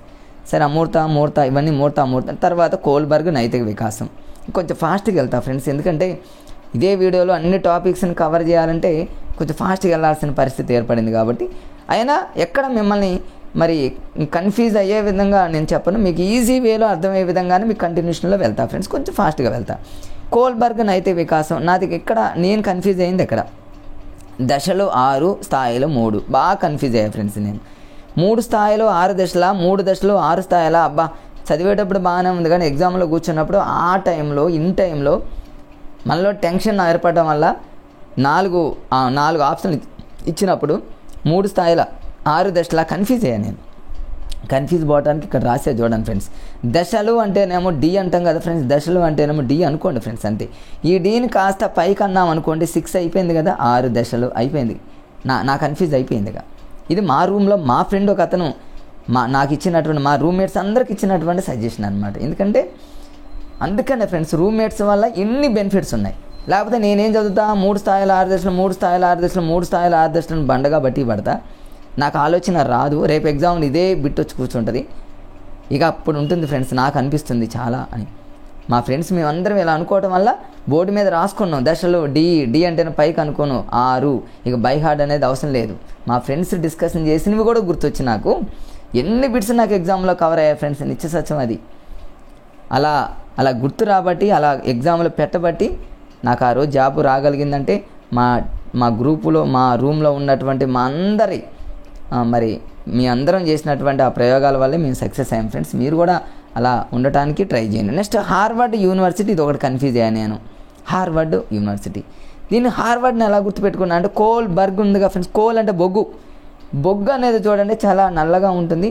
నల్లగా ఉన్నటువంటి వాళ్ళు చాలా మంచిగా ఉంటారని గుర్తుపెట్టుకోండి. అందుకనే ఫ్రెండ్స్ ఇక్కడ కోల్బర్గ్ అనగానే మీకు నైతిక వికాసము, నైతిక అంటే మంచి నీతిమంతులు, నల్లగా ఉండేవాళ్ళు చాలా నీతిమంతులు అన్నట్టు మేము హాస్యంగా గుర్తుపెట్టుకున్నాం ఫ్రెండ్స్ అంతే, మాకు గుర్తుండటానికి. కోల్ అంటే బొగ్గు. ఎగ్జామ్లో నైతిక వికాసం మీద, నైతిక వికాసం అనగానే మాకు నీతిమంతులు ఎవరు అనగానే కోల్బర్గ్. ఈ కోల్ అనేది బొగ్గు చాలా హార్డ్గా ఉంటుంది కాబట్టి హార్వర్డ్. అమెరికా ఎలా గుర్తొచ్చింది, హార్వర్డ్ అనుకోండి అమెరికా, అది కూడా గుర్తు రాలేదు అనుకోండి. అమెరికా అంటే అమ్మ అని గుర్తుపెట్టుకోండి. అమ్మ ఏదైనా పొయ్యి దగ్గర ఒక వర్క్ చేస్తున్నప్పుడు పొయ్యిలో కోల్ అనేది బొగ్గు వస్తుంది కాబట్టి అలా ఏదో రకరకాలైనటువంటి మేము ప్రయోగాలు చేస్తాం ఫ్రెండ్స్. 6 దశలను గుర్తుపెట్టుకోండి, 3 స్థాయిలను గుర్తుపెట్టుకోండి. ఫ్రెండ్స్ మనకి ఈజీగా ఉన్నాయి. సరే దీని గురించి ఇక మన ఆ గ్రంథాలు అవన్నీ మీరు చదువుకుంటారు, వాటి జోలికి వెళ్ళను. ఇక్కడ 3 స్థాయిలు ఉన్నాయి కదా ఫ్రెండ్స్, పూర్వ సాంప్రదాయ స్థాయి, ఉత్తర సాంప్రదాయ స్థాయి. ఎస్జిటి వాళ్ళైతే మాత్రం ఒకటి గుర్తుపెట్టుకోండి friends, 13 years below 13 years below friends, 13 years below 13 సంవత్సరాలకు లోపు ఉన్నదే ఎస్జిటి వాళ్ళకి రైట్ ఆన్సర్ అవుతుంది. అంటే 9th క్లాసు 10th క్లాస్ ఏజ్కి సంబంధించినటువంటి ఏ బిట్ వచ్చినా అది స్కూల్ అసిస్టెంట్, దాన్ని ఎలిమినేషన్ చేయొచ్చు ఎస్జిటి వాళ్ళు. స్కూల్ అసిస్టెంట్ వాళ్ళైతే ఎస్జిటికి సంబంధించి 13 ఇయర్స్ బిలోకి సంబంధించిన బిట్ ఇస్తే ఎస్ఏ వాళ్ళు దాన్ని ఎలిమినేషన్ చేయొచ్చు. ఇక్కడ చూడండి పూర్వ సాంప్రదాయ స్థాయిలో ప్రతి స్థాయిలో 2 దశలు ఉంటాయి మనకు తెలుసు ఫ్రెండ్స్. దశలు 6, స్థాయిలు 3, ప్రతి స్థాయిలో 2 దశలు ఉంటాయి గుర్తుపెట్టుకోండి ఫ్రెండ్స్. మీరు అదొక్కటి గుర్తుపెట్టుకోండి. దశలో డి అంటే డీని పైకంటే 6 అనేది గుర్తుపెట్టుకుంటే మీరు కన్ఫ్యూజన్ అవసరం లేదు. మరి పూర్వ సాంప్రదాయ స్థాయి పూర్వకాలంలో, మళ్ళీ దీని పూర్వకాలంలో మేము ఇమిటేషన్ చేసుకున్నాం. పూర్వకాలంలో సహజంగా ఏం చేస్తారంటే స్టార్టింగ్ శిక్ష, రెండవది వచ్చేసి శిక్ష కాదు ఫ్రెండ్స్, అది బహుమతి. పూర్వకాలంలో 2 ఉండేది, ఫస్ట్ స్టార్టింగ్లో శిక్షించేవాళ్ళు, తర్వాత మరి వాళ్ళకి బహుమతి ఇచ్చేవాళ్ళు, సంతోషం అనమాట. అంటే బహుమతి అనేది 2వ ప్లేస్లో ఉండేది, స్టార్టింగ్ వచ్చి శిక్షించేవాళ్ళు. ఎందుకంటే పెద్దవాళ్ళైనా ఎవరైనా ఆ రోజుల్లో టీచర్స్ అయినా పిల్లల్ని శిక్షించేవాళ్ళు కాబట్టి పూర్వకాలంలో శిక్ష అని గుర్తుపెట్టుకోండి. ఇది ఎన్ని సంవత్సరాలు అనగానే మీకు అక్కడ చూడండి క్లియర్గా 4 నుంచి 10, 4 నుంచి 10, అంటే 10 ఇయర్స్ లోపే కాబట్టి ఎస్జిటి వాళ్ళకి ఏదైనా ఒక బిట్ ఇస్తే ఇది కనుక ఆప్షన్ ఇస్తే ఇది అవ్వచ్చు అనుకోండి ఎలిమినేషన్ ప్రాసెస్లో. తర్వాత ఇది శిక్షకు సంబంధించి ఫ్రెండ్స్ ఏముండదు. రెండోది వచ్చేసి బహుమతి అంటేనేమో మీకు జనరల్గా తెలుసుగా ఫ్రెండ్స్, హోంవర్క్ చేయాలంటే నువ్వు ఏదైనా నాకు గిఫ్ట్ ఇస్తే అట్లా, నువ్వు నాకు ఏదైనా కొని పెడితే, ఇవన్నీ వాడి జోలికి నేను ఏమి వెళ్ళను. కొన్ని కన్ఫ్యూజ్గా ఉన్న వాటిని మీకు స్ట్రెచ్ చేస్తున్నా. మూడవది తర్వాత ఇది చూడండి సాంప్రదాయక స్థాయిలో 13 ఇయర్స్ అంటే 13 సంవత్సరాల లోపు కాబట్టి ఇది కూడా అవ్వచ్చు ఎస్జిటి వాళ్ళకి. మరి దీంట్లో ఏమేమి ఉన్నాయి, దీంట్లో 6 దశల్లో మరి 3వ దశ ఏంటంటే ఫ్రెండ్స్ మంచి బాలుడు, అంటే వాళ్ళ ఇంటి సరిహద్దుల్లో ఒక మంచి బాలుడు అని పేరు తెచ్చుకోవాలనుకున్నాడు అనేది ఏంటంటే సాంప్రదాయ స్థాయి. సమాజంలో ఒక మంచి పేరు తెచ్చుకోవాలనుకుంటాడు, అది ఏంటంటే 4వ దశ అని గుర్తుపెట్టుకోండి. స్టార్టింగ్ శిక్ష, రెండవది బహుమతి సంతోషం, అది పూర్వ సాంప్రదాయ స్థాయి. సాంప్రదాయ స్థాయిలో 2 దశలు ఉన్నాయి ఫ్రెండ్స్. ఒకటి తన ఇంట్లో మంచి బాలుడిగా మంచి బాలుడిగా పేరు తెచ్చుకోవాలనుకుంటాడు. నెక్స్ట్ 4వ దశ ఏంటంటే సమాజంలో అంటే సమాజంలో ఒక మంచి పేరు తెచ్చుకోవాలని అనుకుంటున్నాడు. అంటే హార్ట్ఫుల్గా కాదు, ఒక పేరు తెచ్చుకోవాలనుకుంటాడు. ఈ రెండు గుర్తుపెట్టుకోండి. ఇది ఎస్జిటి వాళ్ళకి ఇలాంటి బిట్లు ఇస్తే, స్కూల్ అసిస్టెంట్ వాళ్ళకి మాత్రం ఎస్జిటి వాళ్ళకి ఒక బిట్ ఇచ్చి ఈ 3 దశలు ఇస్తే 99% ఫ్రెండ్స్ ఈ 3వ దశ అయితే కాదు. ఎందుకంటే ఇది ఇవ్వడానికి అవకాశం లేదు. ఎస్జిటి వాళ్ళంటేనే 8th క్లాస్ లోపు కాబట్టి దానికి తగ్గట్టే బిట్ ఫ్రేమ్ అయి ఉంటుంది కాబట్టి ఎక్కువ శాతం ఫ్రెండ్స్, ఎక్కడో 1 or 2 తప్ప ఎక్కువ శాతం అది బిట్ తెలియనప్పుడే దాని లాజిక్ని అప్లై చేయాలి. ఇక ఉత్తర సాంప్రదాయ వనంలోనే హక్కులు ఉంటుంది. లాస్ట్ది వచ్చేసి సూత్రం. లాస్ట్ది సూత్రం గుర్తుపెట్టుకోండి ఫ్రెండ్స్, చాలామంది కన్ఫ్యూజ్ అవుతుంటారు. హక్కులు అనేది లాస్టా అంటే 6వ దశ హక్కులు అవుతుందా, లేకపోతే 5వ దశ హక్కులు అవుతుందా అంటే లేదు ఫ్రెండ్స్, 6వది సూత్రం అని గుర్తుపెట్టుకోండి. సూత్రం అంటేనేమో లాస్ట్ది అని గుర్తుపెట్టుకోండి. లాస్ట్ మనకి సూత్రం అని గుర్తుపెట్టుకోండి. 5వది మాత్రం హక్కులు అని గుర్తుపెట్టుకొని సరిపోతుంది అంతే. ఈ మిగతా వాటి గురించి నేనేమి చెప్పను, మీరు చదువుకుంటే సరిపోతుంది. తర్వాత నోమ్ చామ్స్కీ. దీంట్లో నాకు ఇక్కడ పెద్దగా కన్ఫ్యూజ్ అయింది ఏమీ లేదు, కానీ ఒక 2-3 సందర్భాల్లో మేము కన్ఫ్యూజ్ అయ్యాము. అవి ఏంటంటే ఫ్రెండ్స్, ఇక్కడ నేటివిస్ట్ దృక్పథం చాలాసార్లు అడిగాడు. పదంలోనే ఉంది కదా, దాన్ని ఎందుకు కన్ఫ్యూజ్ అవ్వాలి? నోమ్ చామ్స్కీలో నా ఉంది కాబట్టి నేటివిస్ట్ దృక్పథం గుర్తుపెట్టుకోండి. నేటివిస్ట్ దృక్పథం అనగానే నోమ్ చామ్స్కీ. స్టార్టింగ్లో మేము భాషా వికాస సిద్ధాంతం అనగానే నోమ్ చామ్స్కీ గుర్తుకు రాలా. మేము ఎట్లా అంటే మరి ఏదో సందర్భంలో కొంచెం టైం తీసుకునేది, ఎగ్జామ్లో టైం ఎక్కువ తీసుకునే విధంగా కూడా ఉండకూడదు ఫ్రెండ్స్. ఇప్పుడున్న జనరేషన్ మనం చూసినట్లయితే ఎగ్జామ్లో బిట్ చూడగానే మ్యాక్సిమం ఈజీ అన్న బిట్లు మాత్రం మిగతా వాళ్ళకంటే ఫాస్ట్గా బుల్లెట్ లాగా ఆన్సర్ పెట్టేట్టు తయారవ్వాలంటే నోమ్ చామ్స్కీ అనగానే భాషా వికాస సిద్ధాంతం అనడానికి మరి లాజిక్గా ఎలా గుర్తుపెట్టుకుంటారంటే, నోమ్ అంటే నేమ్ అని గుర్తుపెట్టుకోండి. ఇంగ్లీష్లో నేమ్ అంటే ఏంది, అదొక భాష కాబట్టి భాషా వికాసం అని గుర్తుపెట్టుకోండి. నోమ్ చామ్స్కీ అంటే భాషా వికాస సిద్ధాంతం. అంటే ఒక పిల్లవాడు పుట్టుకతోనే భాషతోనే నేర్చుకుంటాడు అనేది ఈ సిద్ధాంతం యొక్క థీమ్. దాని గురించి నేనేమి చెప్పను, అదొక జస్ట్ అంతే. అంటే నోమ్ చామ్స్కీ అనగానే భాషా వికాస సిద్ధాంతం అని గుర్తుపెట్టుకోండి. నేటివిస్ట్ దృక్పథం అని గుర్తుపెట్టుకోండి. ఈయన ఫాదర్ ఆఫ్ మోడర్న్ లింగ్విస్టిక్ అంటారు దీన్నే. అంటే ఒక పిల్లవాడు పుట్టుకతోనే భాషతోనే ఒక గ్రామర్తోనే ఒక పిల్లవాడు నేర్చుకొని పుడతాడు అనేది ఈ సిద్ధాంతం తెలియజేస్తుంది. అట్లా దాని గురించి ఏం చెప్పను. ఇక సార్వత్రిక భాషా వికాసం, భాష అన్న తర్వాత LAD అనే పదం, లాంగ్వేజ్ ఎక్విజిజం, డివైజ్ ఇక్కడ పదం, ఇవన్నీ మీకు జనరల్గా చదువుకుంటారు. మీకు భాషార్జన చేసే యంత్రాలని, మెదళ్లను, ఇవన్నీ వాటి జోలికి ఏం పోను ఫ్రెండ్స్. కొంచెం కన్ఫ్యూజ్గా ఉన్న వాటిని జోలికి పోతాను నేను. కార్ల్ రోజర్స్ దీని మీద కూడా కొంచెం బిట్స్ అడుగుతున్నాడు. నేను కన్ఫ్యూజ్ అయ్యింది, ఎక్కువ మంది కన్ఫ్యూజ్ అయ్యే ఏరియా మీదకి నేను వెళ్తాను ఫ్రెండ్స్. కార్ల్ రోజర్స్ అనగానే నేను ఎక్కడ కన్ఫ్యూజ్ అయ్యానంటే ఫ్రెండ్స్, ఇక్కడ చూడండి, ఆన్ బికమ్ ఏ పర్సన్ అనేది ఈ గ్రంథం ఎవరిది అన్నప్పుడు కన్ఫ్యూజ్ అయ్యాను నేను. దీన్ని ఎట్లా గుర్తుపెట్టుకున్నానంటే ఫ్రెండ్స్, మేమంతా కూడా కార్ల్ రోజర్స్ అంటే కార్ అని గుర్తుపెట్టుకున్నాం. కార్ అనేది becoming a person, on becoming అంటే ఆన్ ది వే అంటూ ఉంటాం కదా ఫ్రెండ్స్, అట్లా ఆన్ ది వే లాగా కార్ అనేది వస్తుందని గుర్తుపెట్టుకున్నాం. మరి ఆత్మభావన సిద్ధాంతము, స్వీయ లేదా ఆత్మ వికాస సిద్ధాంతం అనగానే కార్ల్ రోజర్స్ గుర్తు రావాలి. ఎలా అంటే మనం కారులో పోతూ ఉంటే, కారులో రోజర్స్ అంటే రోజా అనుకోండి, జనరల్గా ఎవరినైనా అనుకోండి, కారులో మనం పోతూ ఉంటే ఏదైనా యాక్సిడెంట్ జరిగినప్పుడు ఫ్రెండ్స్ అంతా కూడా ఆత్మలు అవుతారని గుర్తుపెట్టుకోండి. ఏదో హాస్యం అంతే ఫ్రెండ్స్, హాస్యం కోసమే.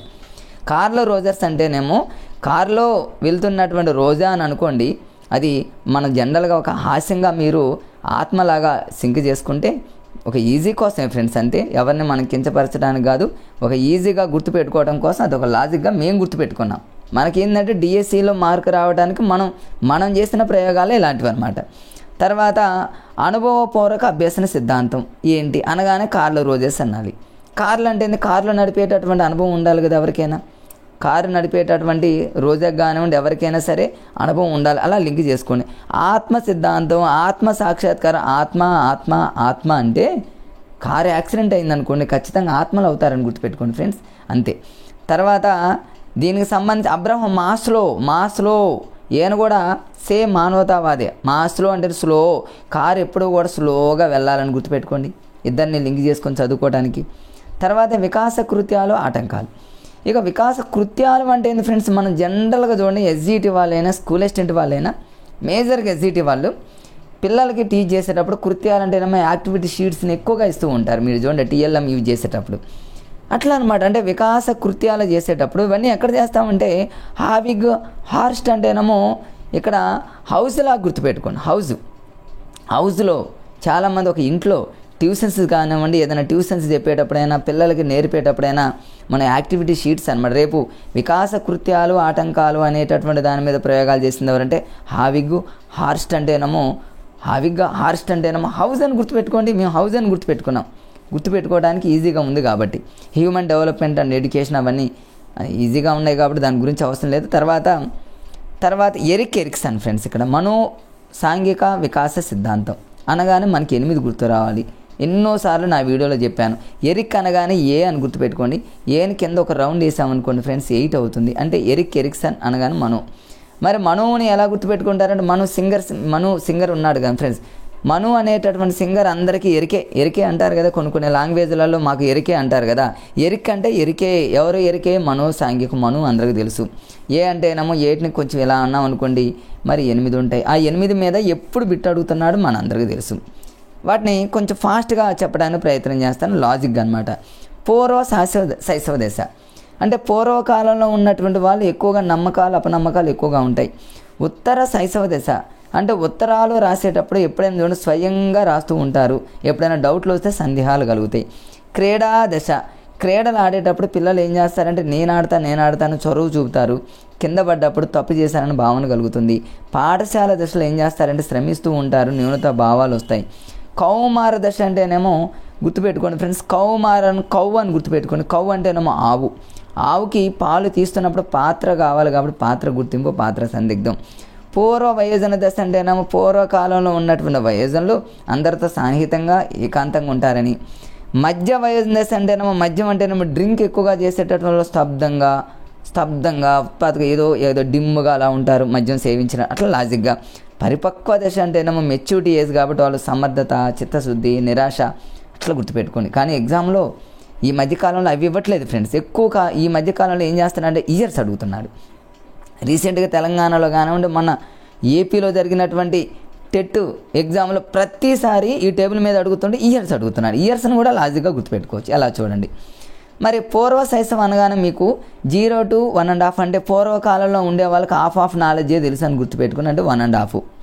తర్వాత ఉత్తరాలు రాసే టైంలో కూడా చాలామందికి హాఫ్గానే లెటర్లు రాస్తారు. అంటే 1.5 and 3 అని గుర్తుపెట్టు 2 లెటర్లు.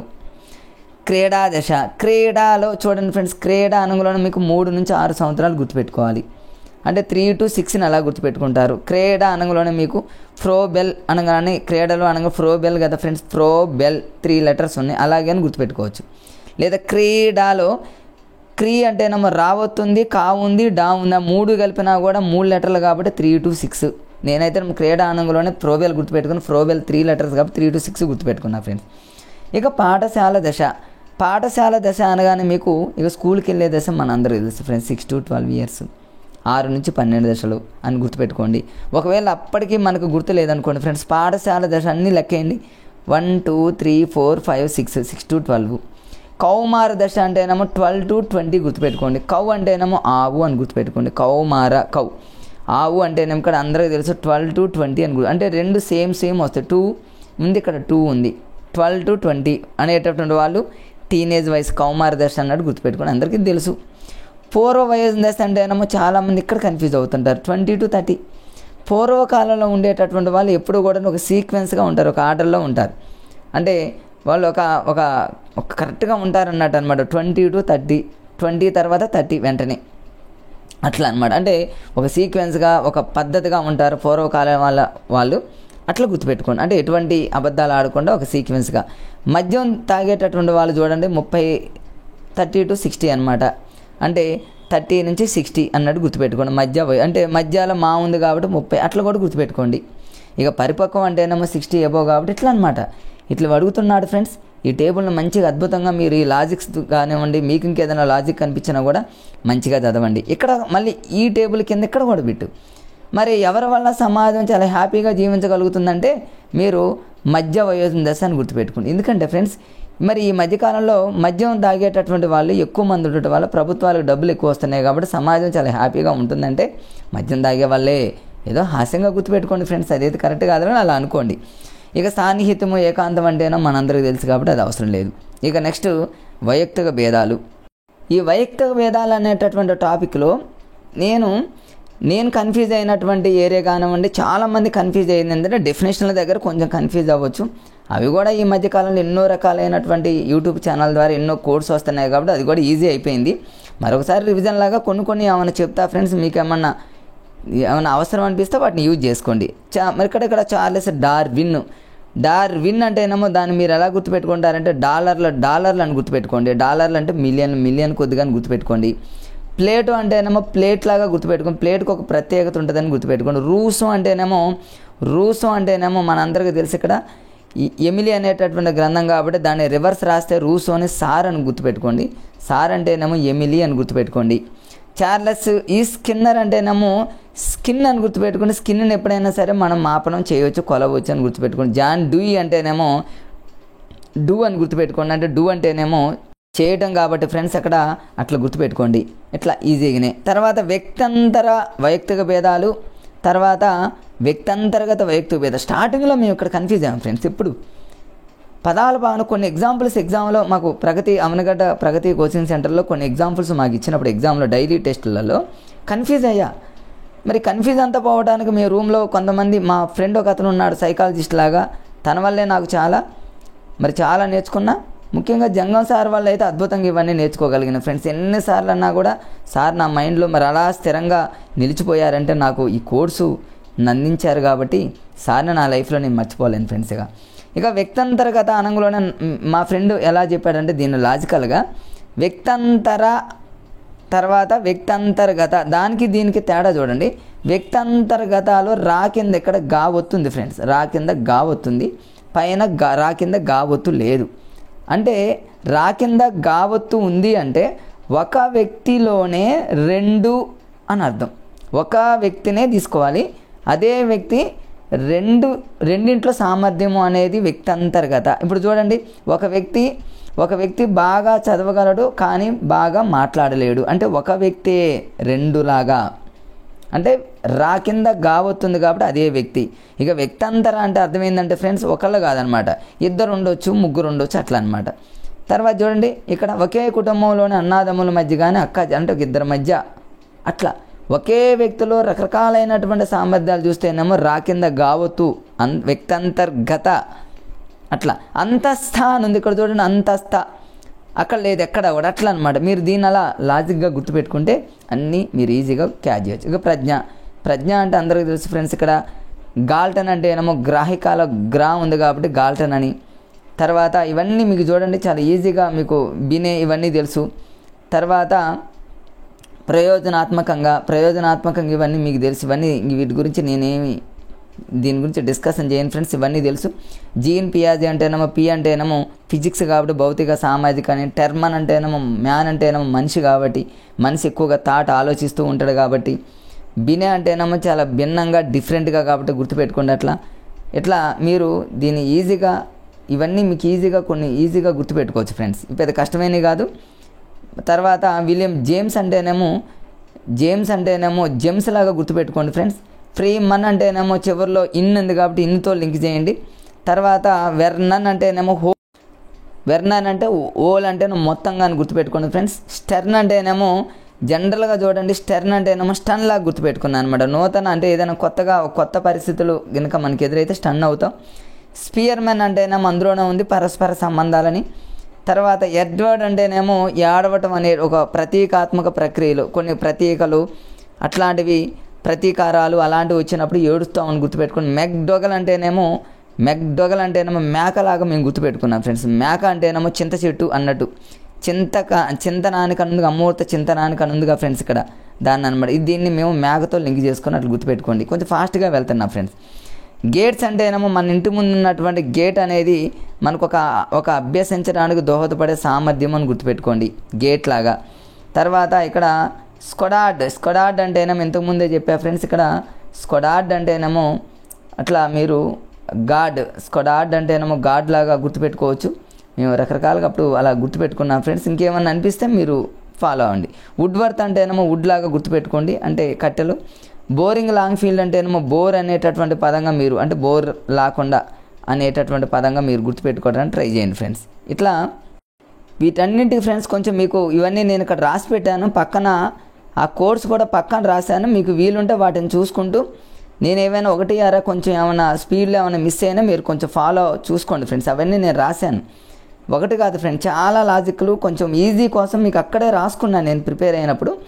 వాటిని మీకు చూస్తే ఈజీగా అర్థమవుతుంది, అందుకని మీకు కొంచెం ఫాస్ట్గా వాటిని స్కిప్ చేస్తూ ఫాస్ట్గా వెళ్ళిపోతున్నా ఫ్రెండ్స్. నెక్స్ట్ చూద్దాం. తర్వాత ఇక్కడ తార్ అండ్ డైక్ అనగానే మనకు సిఏవిడి అదేవిధంగా ఎల్ఆర్ఎస్ఏ అనేది మనందరికీ తెలుసు. దీన్ని ఎలా గుర్తుపెట్టుకోవాలి? సిఏవిడి చాలాసార్లు ఎగ్జామ్లో అడిగాడు ఫ్రెండ్స్. సిఏవిడి టెస్ట్ అదేవిధంగా ఎల్ఆర్ఎస్ఏ ఈ 2 పదాలు అనగానే మీకు తార్ అండ్ డైక్ గుర్తురావాలి. ఎలా గుర్తుపెట్టుకుంటారంటే ఫ్రెండ్స్ చాలా ఈజీ. సిఏవిడి అంటే ఇప్పుడు తార్ అండ్ డైక్ని మీరు ఎలా లింక్ చేస్తారంటే తార్ అండ్ డైక్ అంటే చాలాసార్లు మీకు తార్ అండ్ డైక్ అంటేనేమో తార్ రోడ్డు అని గుర్తుపెట్టుకోండి, తార్ రోడ్డు అని గుర్తుపెట్టుకోండి. డైక్ అంటేనేమో బైక్ అని గుర్తుపెట్టుకోండి. మీకు ఇక్కడ అభ్యసనం అనేటటువంటి టాపిక్లో కూడా వస్తుంది ఇది. ఈ లాజిక్ అక్కడ కూడా అద్భుతంగా యూజ్ అవుతుంది ఫ్రెండ్స్. తార్ అండ్ డైక్ అంటేనేమో తార్ రోడ్డు మీద మనం బైక్ మీద వెళ్తూ ఉంటాం. తార్ రోడ్డు మీద మనం బైక్ మీద వెళ్ళటమే కాదు ఫ్రెండ్స్. సిఏవిడి అంటేనేమో కార్ అనుకోండి, కారు మీద కూడా వెళ్తామని గుర్తుపెట్టుకోండి. ఎల్ఆర్ఎస్ఏ అంటేనేమో మీరు దాన్ని ఎల్ఆర్ఎస్ఏ లాగా మీరు ఎట్లయినా గుర్తుపెట్టుకోవచ్చు ఫ్రెండ్స్. ఈ 2 పదాలని మీరు తార్ రోడ్డు మీద వెళ్ళేటటువంటి బైక్ అట్లా గుర్తుపెట్టుకోండి, అంతే ఈజీగా గుర్తుపెట్టుకోవచ్చు ఫ్రెండ్స్, అంతే. రేపు ఎగ్జామ్లో ఒకవేళ సిఏవిడి అనుకున్న తార్ అండ్ డైక్ అట్లా గుర్తుపెట్టుకోవచ్చు. తర్వాత తార్ అండ్ డైక్ ప్రకారం ప్రజ్ఞాలబ్ధి 3 రకాలు, ఇవన్నీ ఈజీ ఫ్రెండ్స్, అవి వాటి గురించి డిస్కషన్ అవసరం లేదు. ఇక ప్రజ్ఞాలబ్ధి భావన మీద చాలామంది ఈజీగా చదువుతారు. ప్రజ్ఞాలబ్ధి అంటే ఏంది, ప్రజ్ఞా భావన అంటే ఏంది, ఎప్పుడు వచ్చింది, ఏంటి, అమెరికాలో ఏం జరిగింది, ఇవన్నీ కూడా మీకు అవసరం లేదు. దానికి సంబంధించిన ఫార్ములా మానసిక MA/CA × 100 ఇవన్నీ అవసరం లేదు ఫ్రెండ్స్. మీరు జనరల్గా చదువుకుంటారు కాబట్టి వాటి జోలికి ఏమి వెళ్ళను. కొన్ని ప్రాబ్లమ్స్ ఉంటాయి, యూట్యూబ్లో ఎన్నో రకాలైనటువంటి యూట్యూబ్లో వాటి గురించి చెప్పడం జరిగింది అట్లా అనమాట. ముఖ్యంగా మా గురువు గారైన జంగం సార్ కూడా ఈ లెక్కలు చాలా యూట్యూబ్లో చెప్పారు ఫ్రెండ్స్. వాటిని కూడా చూడండి ఎవరైనా, మీకు ఇంకా అక్కడ క్లారిటీ వస్తుంది. తర్వాత ప్రజ్ఞాలబ్ధి ఆధారంగా వ్యక్తుల వర్గీకరణ చేసినటువంటి వ్యక్తి ఎవరు అంటేనేమో టెర్మన్ మెరిల్. మేము ఎక్కడ కష్టపడకుండా మేము లాజిక్గా చదివాం ఫ్రెండ్స్. టెర్మన్ మెరిల్ని మేము ఎలా చదువుకున్నాం అంటే TM అని చదువుకున్నాం, తెలుగు మీడియంలో అని గుర్తుపెట్టుకున్నాం. అంటే ప్రజ్ఞాలబ్ధిని ఆధారంగా చేసుకుని వ్యక్తుల వర్గీకరణ చేయాలి అంటే తెలుగు మీడియం వాళ్ళు అయితేనే వర్గీకరణ చేస్తారంటే టెర్మన్ మెరిల్. చూడండి, దాన్ని కూడా మేము ఒక లాజిక్తో గుర్తుపెట్టుకున్నాం. ఏంటి ఆ వర్గీకరణ అనుగుణం మీ అందరికీ తెలుసుగా ఫ్రెండ్స్. దీన్ని ఎట్లా గుర్తుపెట్టుకుంటారంటే చూడండి, నేను ఇక్కడే రాశాను అన్నీ, ఎన్ని లాజిక్లో చూడండి ఫ్రెండ్స్. మీకు సైకాలజీ అనేది బిట్టుపోదు. నా నోట్లో కొన్ని ఏమైనా పదాలు మిస్ అయినా అక్కడ క్లియర్గా నేను అక్కడ మెటీరియల్లో ఉంది ఫ్రెండ్స్. ఇక్కడ దీన్ని ఎలా గుర్తుపెట్టుకుంటారంటే ఫస్ట్ చూడండి ఫ్రెండ్స్, ఇక్కడ MBA చదవాలంటే MBA అనేది ఇక్కడ రాశా ఫ్రెండ్స్. MBA చదవాలంటే తెలంగాణ స్టేట్లో చదవాలి. ఒకవేళ ఉన్నతంగా చదవాలంటే ఏపీలో చదవాలని గుర్తుపెట్టుకోండి, చాలా హ్యాపీగా వచ్చేస్తాయి, అన్నీ వచ్చేస్తాయి. MBA చదవాలంటే తెలంగాణలో చదవాలి, ఉన్నతంగా చదవాలంటే మాత్రం ఏపీలో చదవాలి. M అంటేనేమో 3లని, B అంటేనేమో బుద్ధిహీనులని, A అంటేనేమో అల్పబుద్ధులని, అన్నీ వచ్చేస్తాయి ఫ్రెండ్స్. ఇక దాని గురించి నేను ఎక్స్ప్లెయిన్ చేయను. మరి దీన్ని ఎట్లా ఆర్డర్లో గుర్తుపెట్టుకుంటారంటే స్టార్టింగ్ 0 గుర్తుపెట్టుకోండి ఫ్రెండ్స్, తర్వాత 3 గుర్తుపెట్టుకోండి, అన్నీ ఆడ్ నంబర్స్ బేస్ సంఖ్యలు 0, 3, 5, 7, 9 తర్వాత 11 తర్వాత 13 రావాలి, కానీ 12 to 13 అని గుర్తుపెట్టుకుంటే 140 ఏబో, అంతే. 0, 3, 5, 7 అంటే పక్కన మీరు నంబర్స్ ఏవైనా ఉండొచ్చు, 4 ఆప్షన్లు సరే ఈజీగా క్యాచ్ చేయొచ్చు. MBA చదవాలంటే TSలో చదవాలి, ఉన్నతంగా చదవాలంటే ఏపీలో చదవాలి. ఈ 0, 3, 5, 7 ఇవన్నీ కూడా ఆడ్ నెంబర్లో గుర్తుపెట్టుకుంటే పెద్ద కష్టమా ఫ్రెండ్స్, చాలా ఈజీ కదా. ఇక ప్రజ్ఞా పరీక్షల రకాలు, ఈ ప్రజ్ఞా పరీక్షల రకాల మీద ఫ్రెండ్స్ మీకు ఒక మంచి వీడియో చేశాను నేను.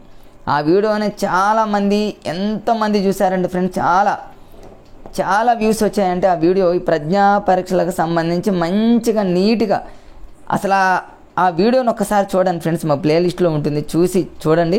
వీలుంటే దాన్ని ఎక్కడుందో చూసి నేను డిస్క్రిప్షన్లో పెడతాను. కొత్తగా ప్రిపేర్ అయ్యే వాళ్ళు ఆ వీడియో చూస్తే ప్రజ్ఞా పరీక్షల మీద బిట్టుపోదు, చాలా హాస్యంగా చేశాను నేను, ఇంతేనా అన్నట్టు చేశా ఫ్రెండ్స్. తర్వాత మరి భాటియా ప్రజ్ఞామాపనిలో ఉన్నటువంటి రకాలు ఎన్ని, చాలాసార్లు అడిగాడు ఫ్రెండ్స్. ఇది భాటియా ప్రజ్ఞామాపనలో మొత్తం 5 రకాలు ఉన్నాయి ఫ్రెండ్స్, 5. అడగొచ్చు. మొత్తం బాటియా ప్రజ్ఞా మాపనలో 5 రకాలు ఉన్నాయి, 6 ఉన్నాయి, 7 ఉన్నాయి, 5 ఎట్లా గుర్తుపెట్టుకుంటారంటే దీన్ని ఎట్లా గుర్తుపెట్టుకుంటారంటే బాటి అంటేనేమో బ్యాట్ అని గుర్తుపెట్టుకోండి. బ్యాట్ ఆడేటటువంటి వాళ్ళు క్రికెట్ వాళ్ళు చేతులతో ఆడుతూ ఉంటారు, చేతికి 5 వేలు కాబట్టి 5 అని గుర్తుపెట్టుకోండి. బ్యాట్ ఆడేవాళ్ళు ఎవరంటేనేమో కోక్స్ బ్లాక్ డిజైన్ అంటేనేమో మరి కోహ్లీ క్రికెట్ బాగా ఆడతాడని గుర్తుపెట్టుకోండి. అలెగ్జాండర్ కూడా క్రికెట్ బాగా ఆడతాడని గుర్తుపెట్టుకోండి. తర్వాత ఇట్లా కొన్ని డబుల్ వచ్చాయి ఫ్రెండ్స్, ఇక్కడ చూడండి. తర్వాత ఇక్కడ నిష్పాదన పరీక్షలు ఇవన్నీ పీడిఎఫ్ కొంచెం మళ్ళీ ఇక్కడ వచ్చింది ఫ్రెండ్స్. సరే అది అవసరం లేదు, ఇక్కడ చూద్దాం ఫ్రెండ్స్. బాటియా ప్రజ్ఞా మాపని మొత్తం 5. ఒకటేమో కోహ్లీ, రెండోదేమో అలెగ్జాండర్, మూడోది వచ్చేసి పాటర్న్ డ్రాయింగ్ పరీక్ష అంటే సాంగ్స్ పాడేవాళ్ళు కూడా క్రికెట్ బాగానే ఆడతారు. తక్షణ స్మృతి అంటే తక్షణమే క్రికెట్ ఆడాలనిపిస్తుంది ఎవరికైనా చూస్తే. చిత్ర నిర్మాణ పరీక్ష అంటేనేమో సినీ ఫీల్డ్లో ఉన్నటువంటి వాళ్ళు కూడా క్రికెట్ బాగా ఆడతారు. ఎగ్జామ్లో ఎలా ఇస్తాడు, ఈ క్రింది మనలో బాటియా ప్రజ్ఞా మాపనలో ఉన్నది లేదని అడుగుతాడు. ఒక్కొక్కసారి ఏం చేస్తాడు ఫ్రెండ్స్, కోక్స్ బ్లాక్ డిజైన్ పరీక్షలో మొత్తం ఆ కార్డుల సంఖ్య అంతే అంటాడు ఫ్రెండ్స్. కోహ్లీ చూడండి క్రికెట్ ఆడేటప్పుడు 2 చేతులతో భయంకరంగా ఆడతాడు కాబట్టి 10 అంటే 2 చేతులు అంటేనేమో 2 5లు, చేతికి 5 వేలు ఫ్రెండ్స్. 2 5లు అంటే 2 5 0 10 అని గుర్తుపెట్టుకున్నాను నేను హాస్యంగా. ఎక్కువ అడిగేది అదే. అలెగ్జాండర్ అనగానే అలెగ్జాండర్ అంటేనేమో ఏ లెటర్ ఉంటుంది కాబట్టి ఏని ఎలా అనుకున్నాను, 8 అయింది కాబట్టి 8 అంటే కార్డుల సంఖ్య. పాటర్న్ అంటేనేమో సాంగ్స్ పాడేవాళ్ళు నేను పాటర్న్ అంటేనేమో పా కాబట్టి పీ అనుకున్న పీని ఎలా కలిపితే 8 అయింది, అది కూడా అంటే 8 కదా ఫ్రెండ్స్. అట్లా అంటే వితిన్ సెకండ్లో క్యాచ్ చేసేటటువంటి టెక్నిక్స్ అన్నమాట ఇవి. తక్షణ స్మృతి అనేది లేదు.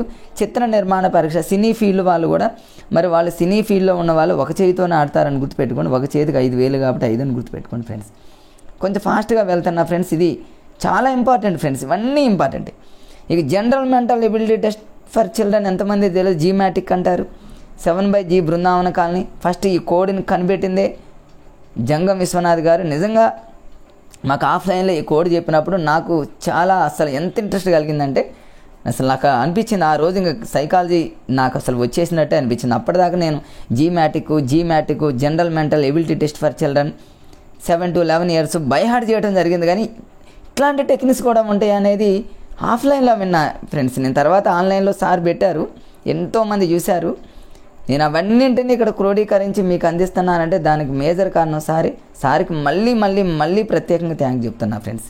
ఎందుకంటే మీ అందరిలో కొంతమందికైనా ఈ వీడియో అనేది మరి అవసరం అవుతుందని నేను అనుకుంటున్నా. కొంతమందికి కొన్ని బిట్లు అవసరమైనా కూడా మరి నాకు నిజంగా చాలా హ్యాపీ ఫ్రెండ్స్. మరి జీమాటిక్ అంటే 7/G Brindavana colony. 7/G Brindavana colony అనగా 7 అని గుర్తుపెట్టుకోండి. 7/G బృందావన కాలనీ 7 ఎట్లా గుర్తవుతుంది, అది కూడా రావట జీ కదా. జీ ఫర్ ఇంగ్లీష్లో ఎలా అన్నాం అనుకోండి ఫ్రెండ్స్, 7 కదా. అందుకని 7/G బృందావన కాలనీ లాగా అనుకున్నాను, జీ ఫర్ 7. ఈ 7 తర్వాత 4 letters ఉన్నాయి చూడండి ఫ్రెండ్స్, 4 letters ఉన్నాయి. 7 తర్వాత 4 అంటే 7 + 4 ఎంత 11 అంటే 7 to 11 years వాళ్ళకి ఇది యూజ్ అవుతుంది. ఈ మూవీ అనేది నిజంగా చాలా వాస్తవమైనటువంటి మూవీ. ఇది ఎప్పుడు అప్పట్లో అది సక్సెస్ అయిందనమాట, అట్లా గుర్తుపెట్టుకోండి. మూవీ వాస్తవమైంది, సక్సెస్ అయింది. దీంట్లో 5 ఉప పరీక్షలు ఉంటాయి ఫ్రెండ్స్, 5 ఉప పరీక్షలు ఉంటాయి. 5ని ఎలా గుర్తుపెట్టుకుంటారు, జీమాటిక్లో 5 letters ఉన్నాయి ఫ్రెండ్స్, 5 అని గుర్తుపెట్టుకోండి. 5 కూడా అందరికి అవసరం అని గుర్తుపెట్టుకోండి. అవి అవసరం, అవి ఆ అంటేనేమో అంకెల శ్రేణి అన్నీ వచ్చేస్తాయి. వి అంటేనేమో వివేచనాత్మక సమస్యలు, అవసరం అంటేనేమో ఆ అంటేనేమో అసమంజసాలు, వా అంటేనేమో వర్గీకరణ, అవసరం అంటేనేమో అన్నీ వచ్చేస్తున్నాయి. అంటే ఈ 7/G బృందావన కాలనీ అనేటటువంటి మూవీ అనేది చాలా వాస్తవమైన మూవీ, సక్సెస్ అయింది. 7 తర్వాత 4 letters కలిపితే 7 to 11 years. ఈ మూవీ అనేది అందరికీ అవసరం కాబట్టి అవి అవసరం. ఇంకేమన్నా కన్ఫ్యూజ్ ఉందా ఫ్రెండ్స్, బిట్టుపోయే ఛాన్సే లేదు. స్టాన్ఫర్డ్ బినే స్కేల్ అనగానే దీనికి ఒక అద్భుతమైన కోడ్ ఏంటంటే ఇది కూడా సారే కనిపెట్టారు. ఈ కోడ్ కూడా ఇంకెవ్వరికి క్రెడిట్ దక్కదు ఫ్రెండ్స్, సారే. ఎంతమంది యూట్యూబర్స్ నేను చెప్తున్నానంటే సార్ క్రెడిటే. స్టాన్ఫర్డ్ అనగానే నాకు సార్ చెప్పినటువంటి ఆఫ్లైన్ అప్పట్లోనే కింగ్స్టన్ మెమరీ కార్డు చూడండి. మెమరీ కార్డ్ అనేది ఫ్రెండ్స్ ఇక్కడ చూడండి, ఎవరికైనా మెమరీ కార్డ్ అందరికీ తెలుసు. కింగ్స్టన్ మెమరీ కార్డ్ ఫ్రెండ్స్ చాలా స్టాండర్డ్గా ఉంటుంది. ఇది ఫ్లూయిడ్తో తయారు చేసినటువంటి మెమరీ కార్డు. ఆ మెమరీ కార్డు వల్ల మంచి నాలెడ్జ్ వస్తుంది. ఆ మెమరీ కార్డ్ అనేది క్వాంటిటేటివ్గా ఉంటుంది. విజువల్ అనేది విజువల్ బాగా వస్తుంది. మెమరీ కార్డ్ చాలా వర్కింగ్.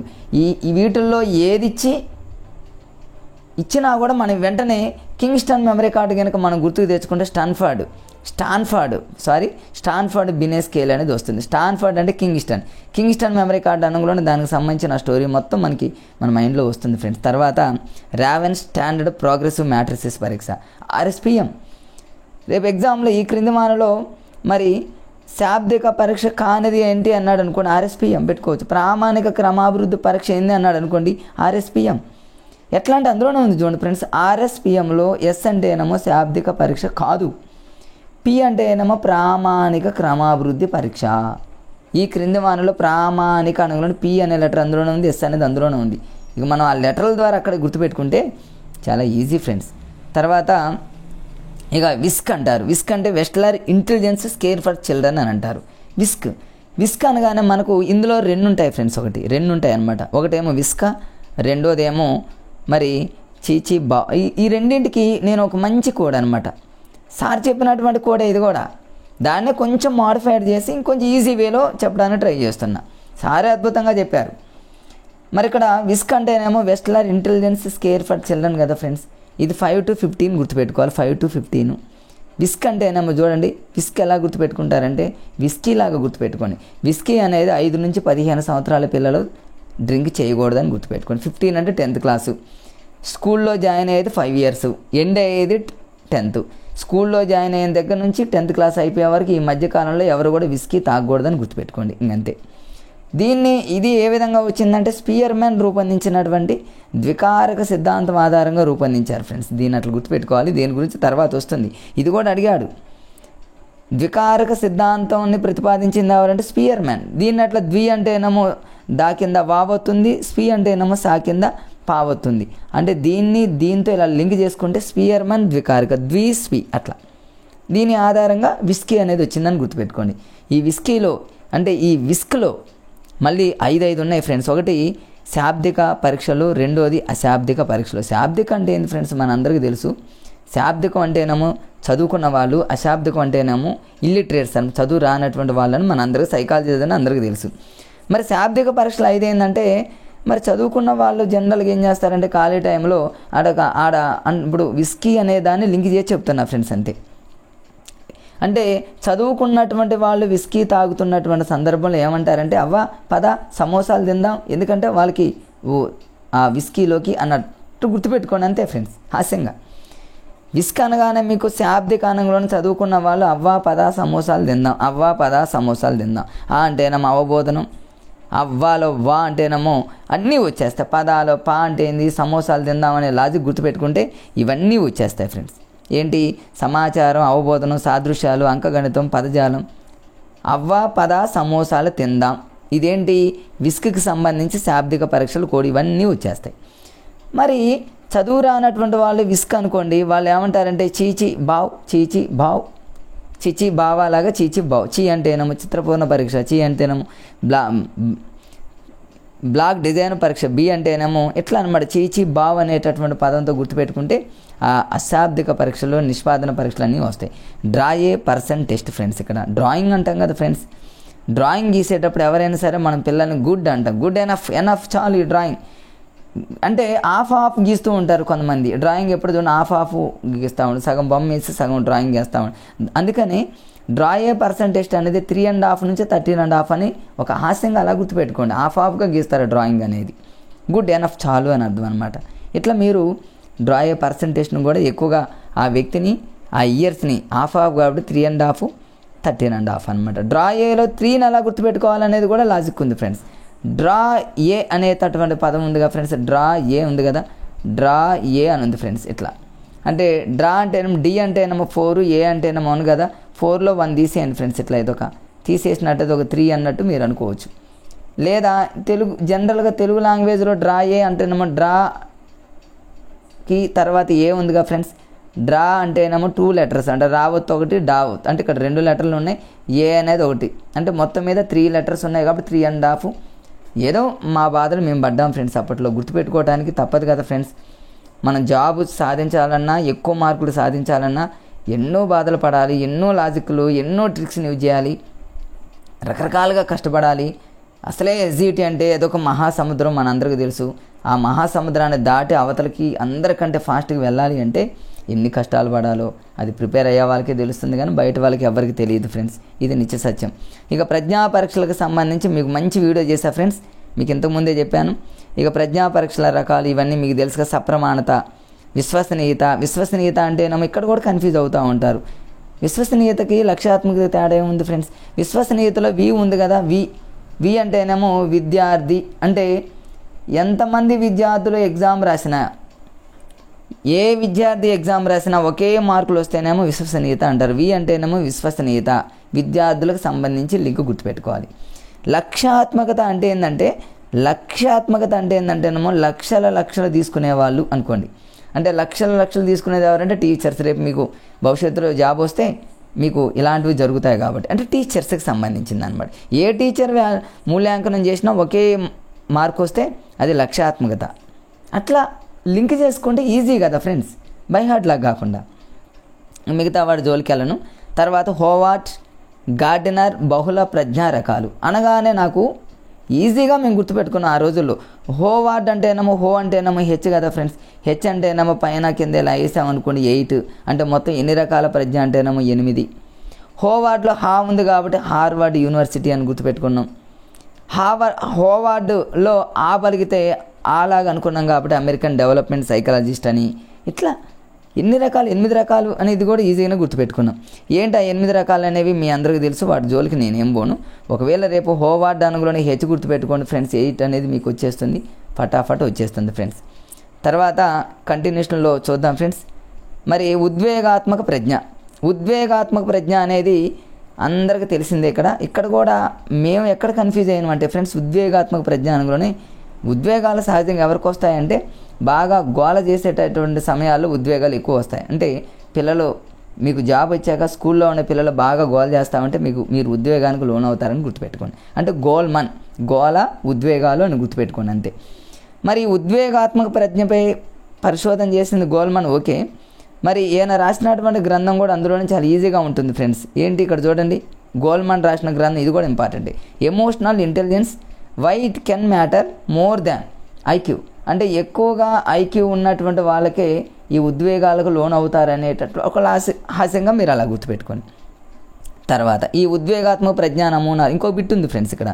ఈ ఉద్వేగాత్మక ప్రజ్ఞ మీద ఈ పేరుతో ఒక వ్యాసాన్ని రాసింది ఎవరంటే జాన్ మేయర్ పీటర్సన్. మేయర్ అంటే మనందరికీ తెలుసు కదా ఫ్రెండ్స్, మేయర్ ఎప్పుడైనా చూడండి ఒక పీట మీద కూర్చుంటాడు, అంటే ఒక మేయర్ పీట అని అర్థం. అంటే దీని మీద వ్యాసాన్ని రాసింది మేయర్ యొక్క పీట. సహజంగా మేయర్లు ఎలాంటి ఉద్వేగాలకు ఎక్కువ లోన్ అవుతారని ఒక హాస్యంగా గుర్తుపెట్టుకోండి. ఇక ఉద్వేగాత్మక ప్రజ్ఞా నమూనాలు ఉన్నాయి ఫ్రెండ్స్, ఒక 3 ఉన్నాయి. ఒకటేమో సామర్థ్య నమూనా. ఎవరికి సామర్థ్యం ఎక్కువగా ఉంటుందంటే మేయర్లు పీట మీద కూర్చున్నటువంటి మేయర్లకి ఎక్కువగా సామర్థ్యం ఉంటుంది. అలాంటి వాళ్ళే మరి అక్కడ డీల్ చేయాల్సి ఉంటుంది, ఎన్నో సమస్యలు వస్తాయి. లక్షణ నమూనా, అంటేనేమో లక్షల డబ్బులు ఎట్లా వస్తాయి? పెట్రోల్ మీద బిజినెస్ చేసే వాళ్ళకి వస్తుందని గుర్తుపెట్టుకోండి. మిశ్రమ నమూనా అనగా గోల్మన్. గోల అనేది ఒక పెద్ద మిశ్రమం అని గుర్తుపెట్టుకోండి. ఇది ఫ్రెండ్స్. సరే, మిగతాగా ఒక కంటిన్యూషన్లో వీడియో చేద్దాం అనుకుంటే ఫ్రెండ్స్ చాలా మరి ఇంకొక 1 వీడియో పట్టేటట్టు ఉంది. ఎక్కువ టైం తీసుకుంటే బోర్గా అనిపించేటటువంటి సందర్భం ఉంటుంది ఫ్రెండ్స్, ఎందుకంటే అందులో ఇది సైకాలజీ. మరి ఇది ఒకే వీడియో అంటేనేమో ఎక్కువ టైం తీసుకుంటుంది కాబట్టి మరి ఈ వీడియోని ఇంతటితో ఆఫ్ చేసి ఫ్రెండ్స్, మిగిలినటువంటి టాపిక్స్ అంటే ప్రజ్ఞా సిద్ధాంతాల దగ్గర నుంచి కంటిన్యూషన్లో ఇక మిగతా అన్నీ ఫ్రెండ్స్ చాలా ఉన్నాయి. ఇవన్నీ కూడా మీకు ఇంకొక వీడియోలో ఫ్రెండ్స్, ఒకే వీడియోలో చేయాలన్నా కూడా పాసిబుల్ అవుతుంది అనుకున్నా కానీ ఫ్రెండ్స్ పాసిబుల్ అయ్యేటటువంటి లేదు. ఎందుకంటే నేను ఒక 2 అప్పటి నుంచి నేను ఇప్పటివరకు ఇలానే కంటిన్యూషన్లో కూర్చొని చెప్పాలన్నా కూడా నాకు కొంచెం ఎందుకంటే కొంచెం నీరసంగా ఉంది కాబట్టి ఈ వీడియోని ఇంతటితో ఆఫ్ చేసి ఫ్రెండ్స్ కొంచెం బ్రేక్ తీసుకొని నేను మరొక వీడియోని మళ్ళీ వెంటనే రికార్డ్ చేసి మళ్ళీ వెంటనే మీకోసం అప్లోడ్ చేస్తా ఫ్రెండ్స్. సెకండ్ పార్ట్, ఇది పార్ట్ 1గా మీరు చూడండి. ఇంకొక వీడియోని కనుక మీరు చూసినట్లయితే ఇక సైకాలజీలో ఉన్నటువంటి కన్ఫ్యూజన్ మొత్తం ఈజీగా పోతుంది. నా వీడియో అనేది మీకు మంచిగా అర్థమవుతుందని, ఖచ్చితంగా మీకు యూజ్ అవుతుందనేటటువంటి ఉద్దేశంతో ఉన్నారని నేను అనుకుంటున్నా ఫ్రెండ్స్. సో ఫ్రెండ్స్, ఈ వీడియోని ఇంతటితో ఆఫ్ చేసి మరి పార్ట్ 2 కింద మిగిలినటువంటి ఇవన్నీ ఫ్రెండ్స్, కింద చాలా టాపిక్స్ ఉన్నాయి. ఇక మిగిలిన అన్ని టాపిక్స్ ఫ్రెండ్స్ చూడండి, ఇవన్నీ కూడా మిగిలిన టాపిక్స్ అన్నీ ఉన్నాయి. ఇవన్నీ కూడా చాలా పీడిఎఫ్గా మొత్తం చేయడం జరిగింది. కాకపోతే టైం ఎక్కువ తీసుకుంటుంది, మరీ బోర్ అనిపిస్తుంది ఏమో అందరికీ మళ్ళీ నెక్స్ట్ మూర్తిమత్వం అని, అభ్యసనం అని తర్వాత లాస్ట్ టాపిక్ వరకు ఫ్రెండ్స్, కౌన్సిలింగ్ అండ్ గైడెన్స్ అని, ఆర్టీ ఒకటి, ఎన్సీఎఫ్ ఒకటి, మొత్తం A to Z ఫ్రెండ్స్ అన్నీ ఉన్నాయి. ఇవన్నీ కూడా పీడిఎఫ్గా చేసేయాలే కానీ ఒకే వీడియోలో పాసిబుల్ అయ్యేటట్లేదు కాబట్టి మరొక వీడియోలో మళ్ళీ మీ ముందుకు వస్తాను. ఓకే ఫ్రెండ్స్, నా వీడియోని చూస్తున్నటువంటి మిత్రులంతా కూడా దయచేసి లైక్ చేయండి ఫ్రెండ్స్. మీరు చూస్తున్నప్పుడు జస్ట్ ఒక లైక్ చేస్తే నేను చాలా హ్యాపీగా ఫీల్ అవుతా ఫ్రెండ్స్. మరి ఆ హ్యాపీ అనేది యూట్యూబ్ క్లాసు ఎవరైనా ఫ్రెండ్స్, నేననే కదా ఎవరైనా సరే ఒక్కసారి ఆ లైక్ చూస్తేనే చాలా హ్యాపీ ఫీల్ అవుతారు. ఏ యూట్యూబర్ అయినా రేపు మీకు జాబ్ వచ్చి మీరు యూట్యూబ్ ఛానల్ పెట్టాక కూడా ఇలాంటి ఫీల్ కలుగుతుంది. కాబట్టి ఫ్రెండ్స్ దయచేసి లైక్ చేయండి, సబ్స్క్రైబ్ చేసుకోండి. మిగతా మిత్రులందరికీ ఇంకా ఎవరికైనా తెలియని వాళ్ళకి తెలియజేయండి ఫ్రెండ్స్. నా వీడియోని మంచిగా ఇలానే ఫాలో అవ్వండి. కంటిన్యూషన్గా ఇంకా బ్రేక్ అవ్వకుండా మీకు చేస్తూనే ఉన్నా ఫ్రెండ్స్. కంటిన్యూషన్గా నెక్స్ట్ మంత్ ఏపీ టెట్ అంటున్నారు కాబట్టి వాళ్ళకి అన్నీ కంప్లీట్ చేయాలనేటటువంటి ఉద్దేశంతో మీకు ముందుకు వెళ్తున్నా కాబట్టి సబ్స్క్రైబ్ చేసుకోండి ఫ్రెండ్స్. ఖచ్చితంగా లైక్ చేయండి. ఓకే ఫ్రెండ్స్, మరొక వీడియోతో మళ్ళీ వెంటనే రికార్డ్ చేయడానికి మీ ముందుకు వస్తాను నేను. ఓకే, అప్పటిదాకా ఉంటా. Okay, bye friends.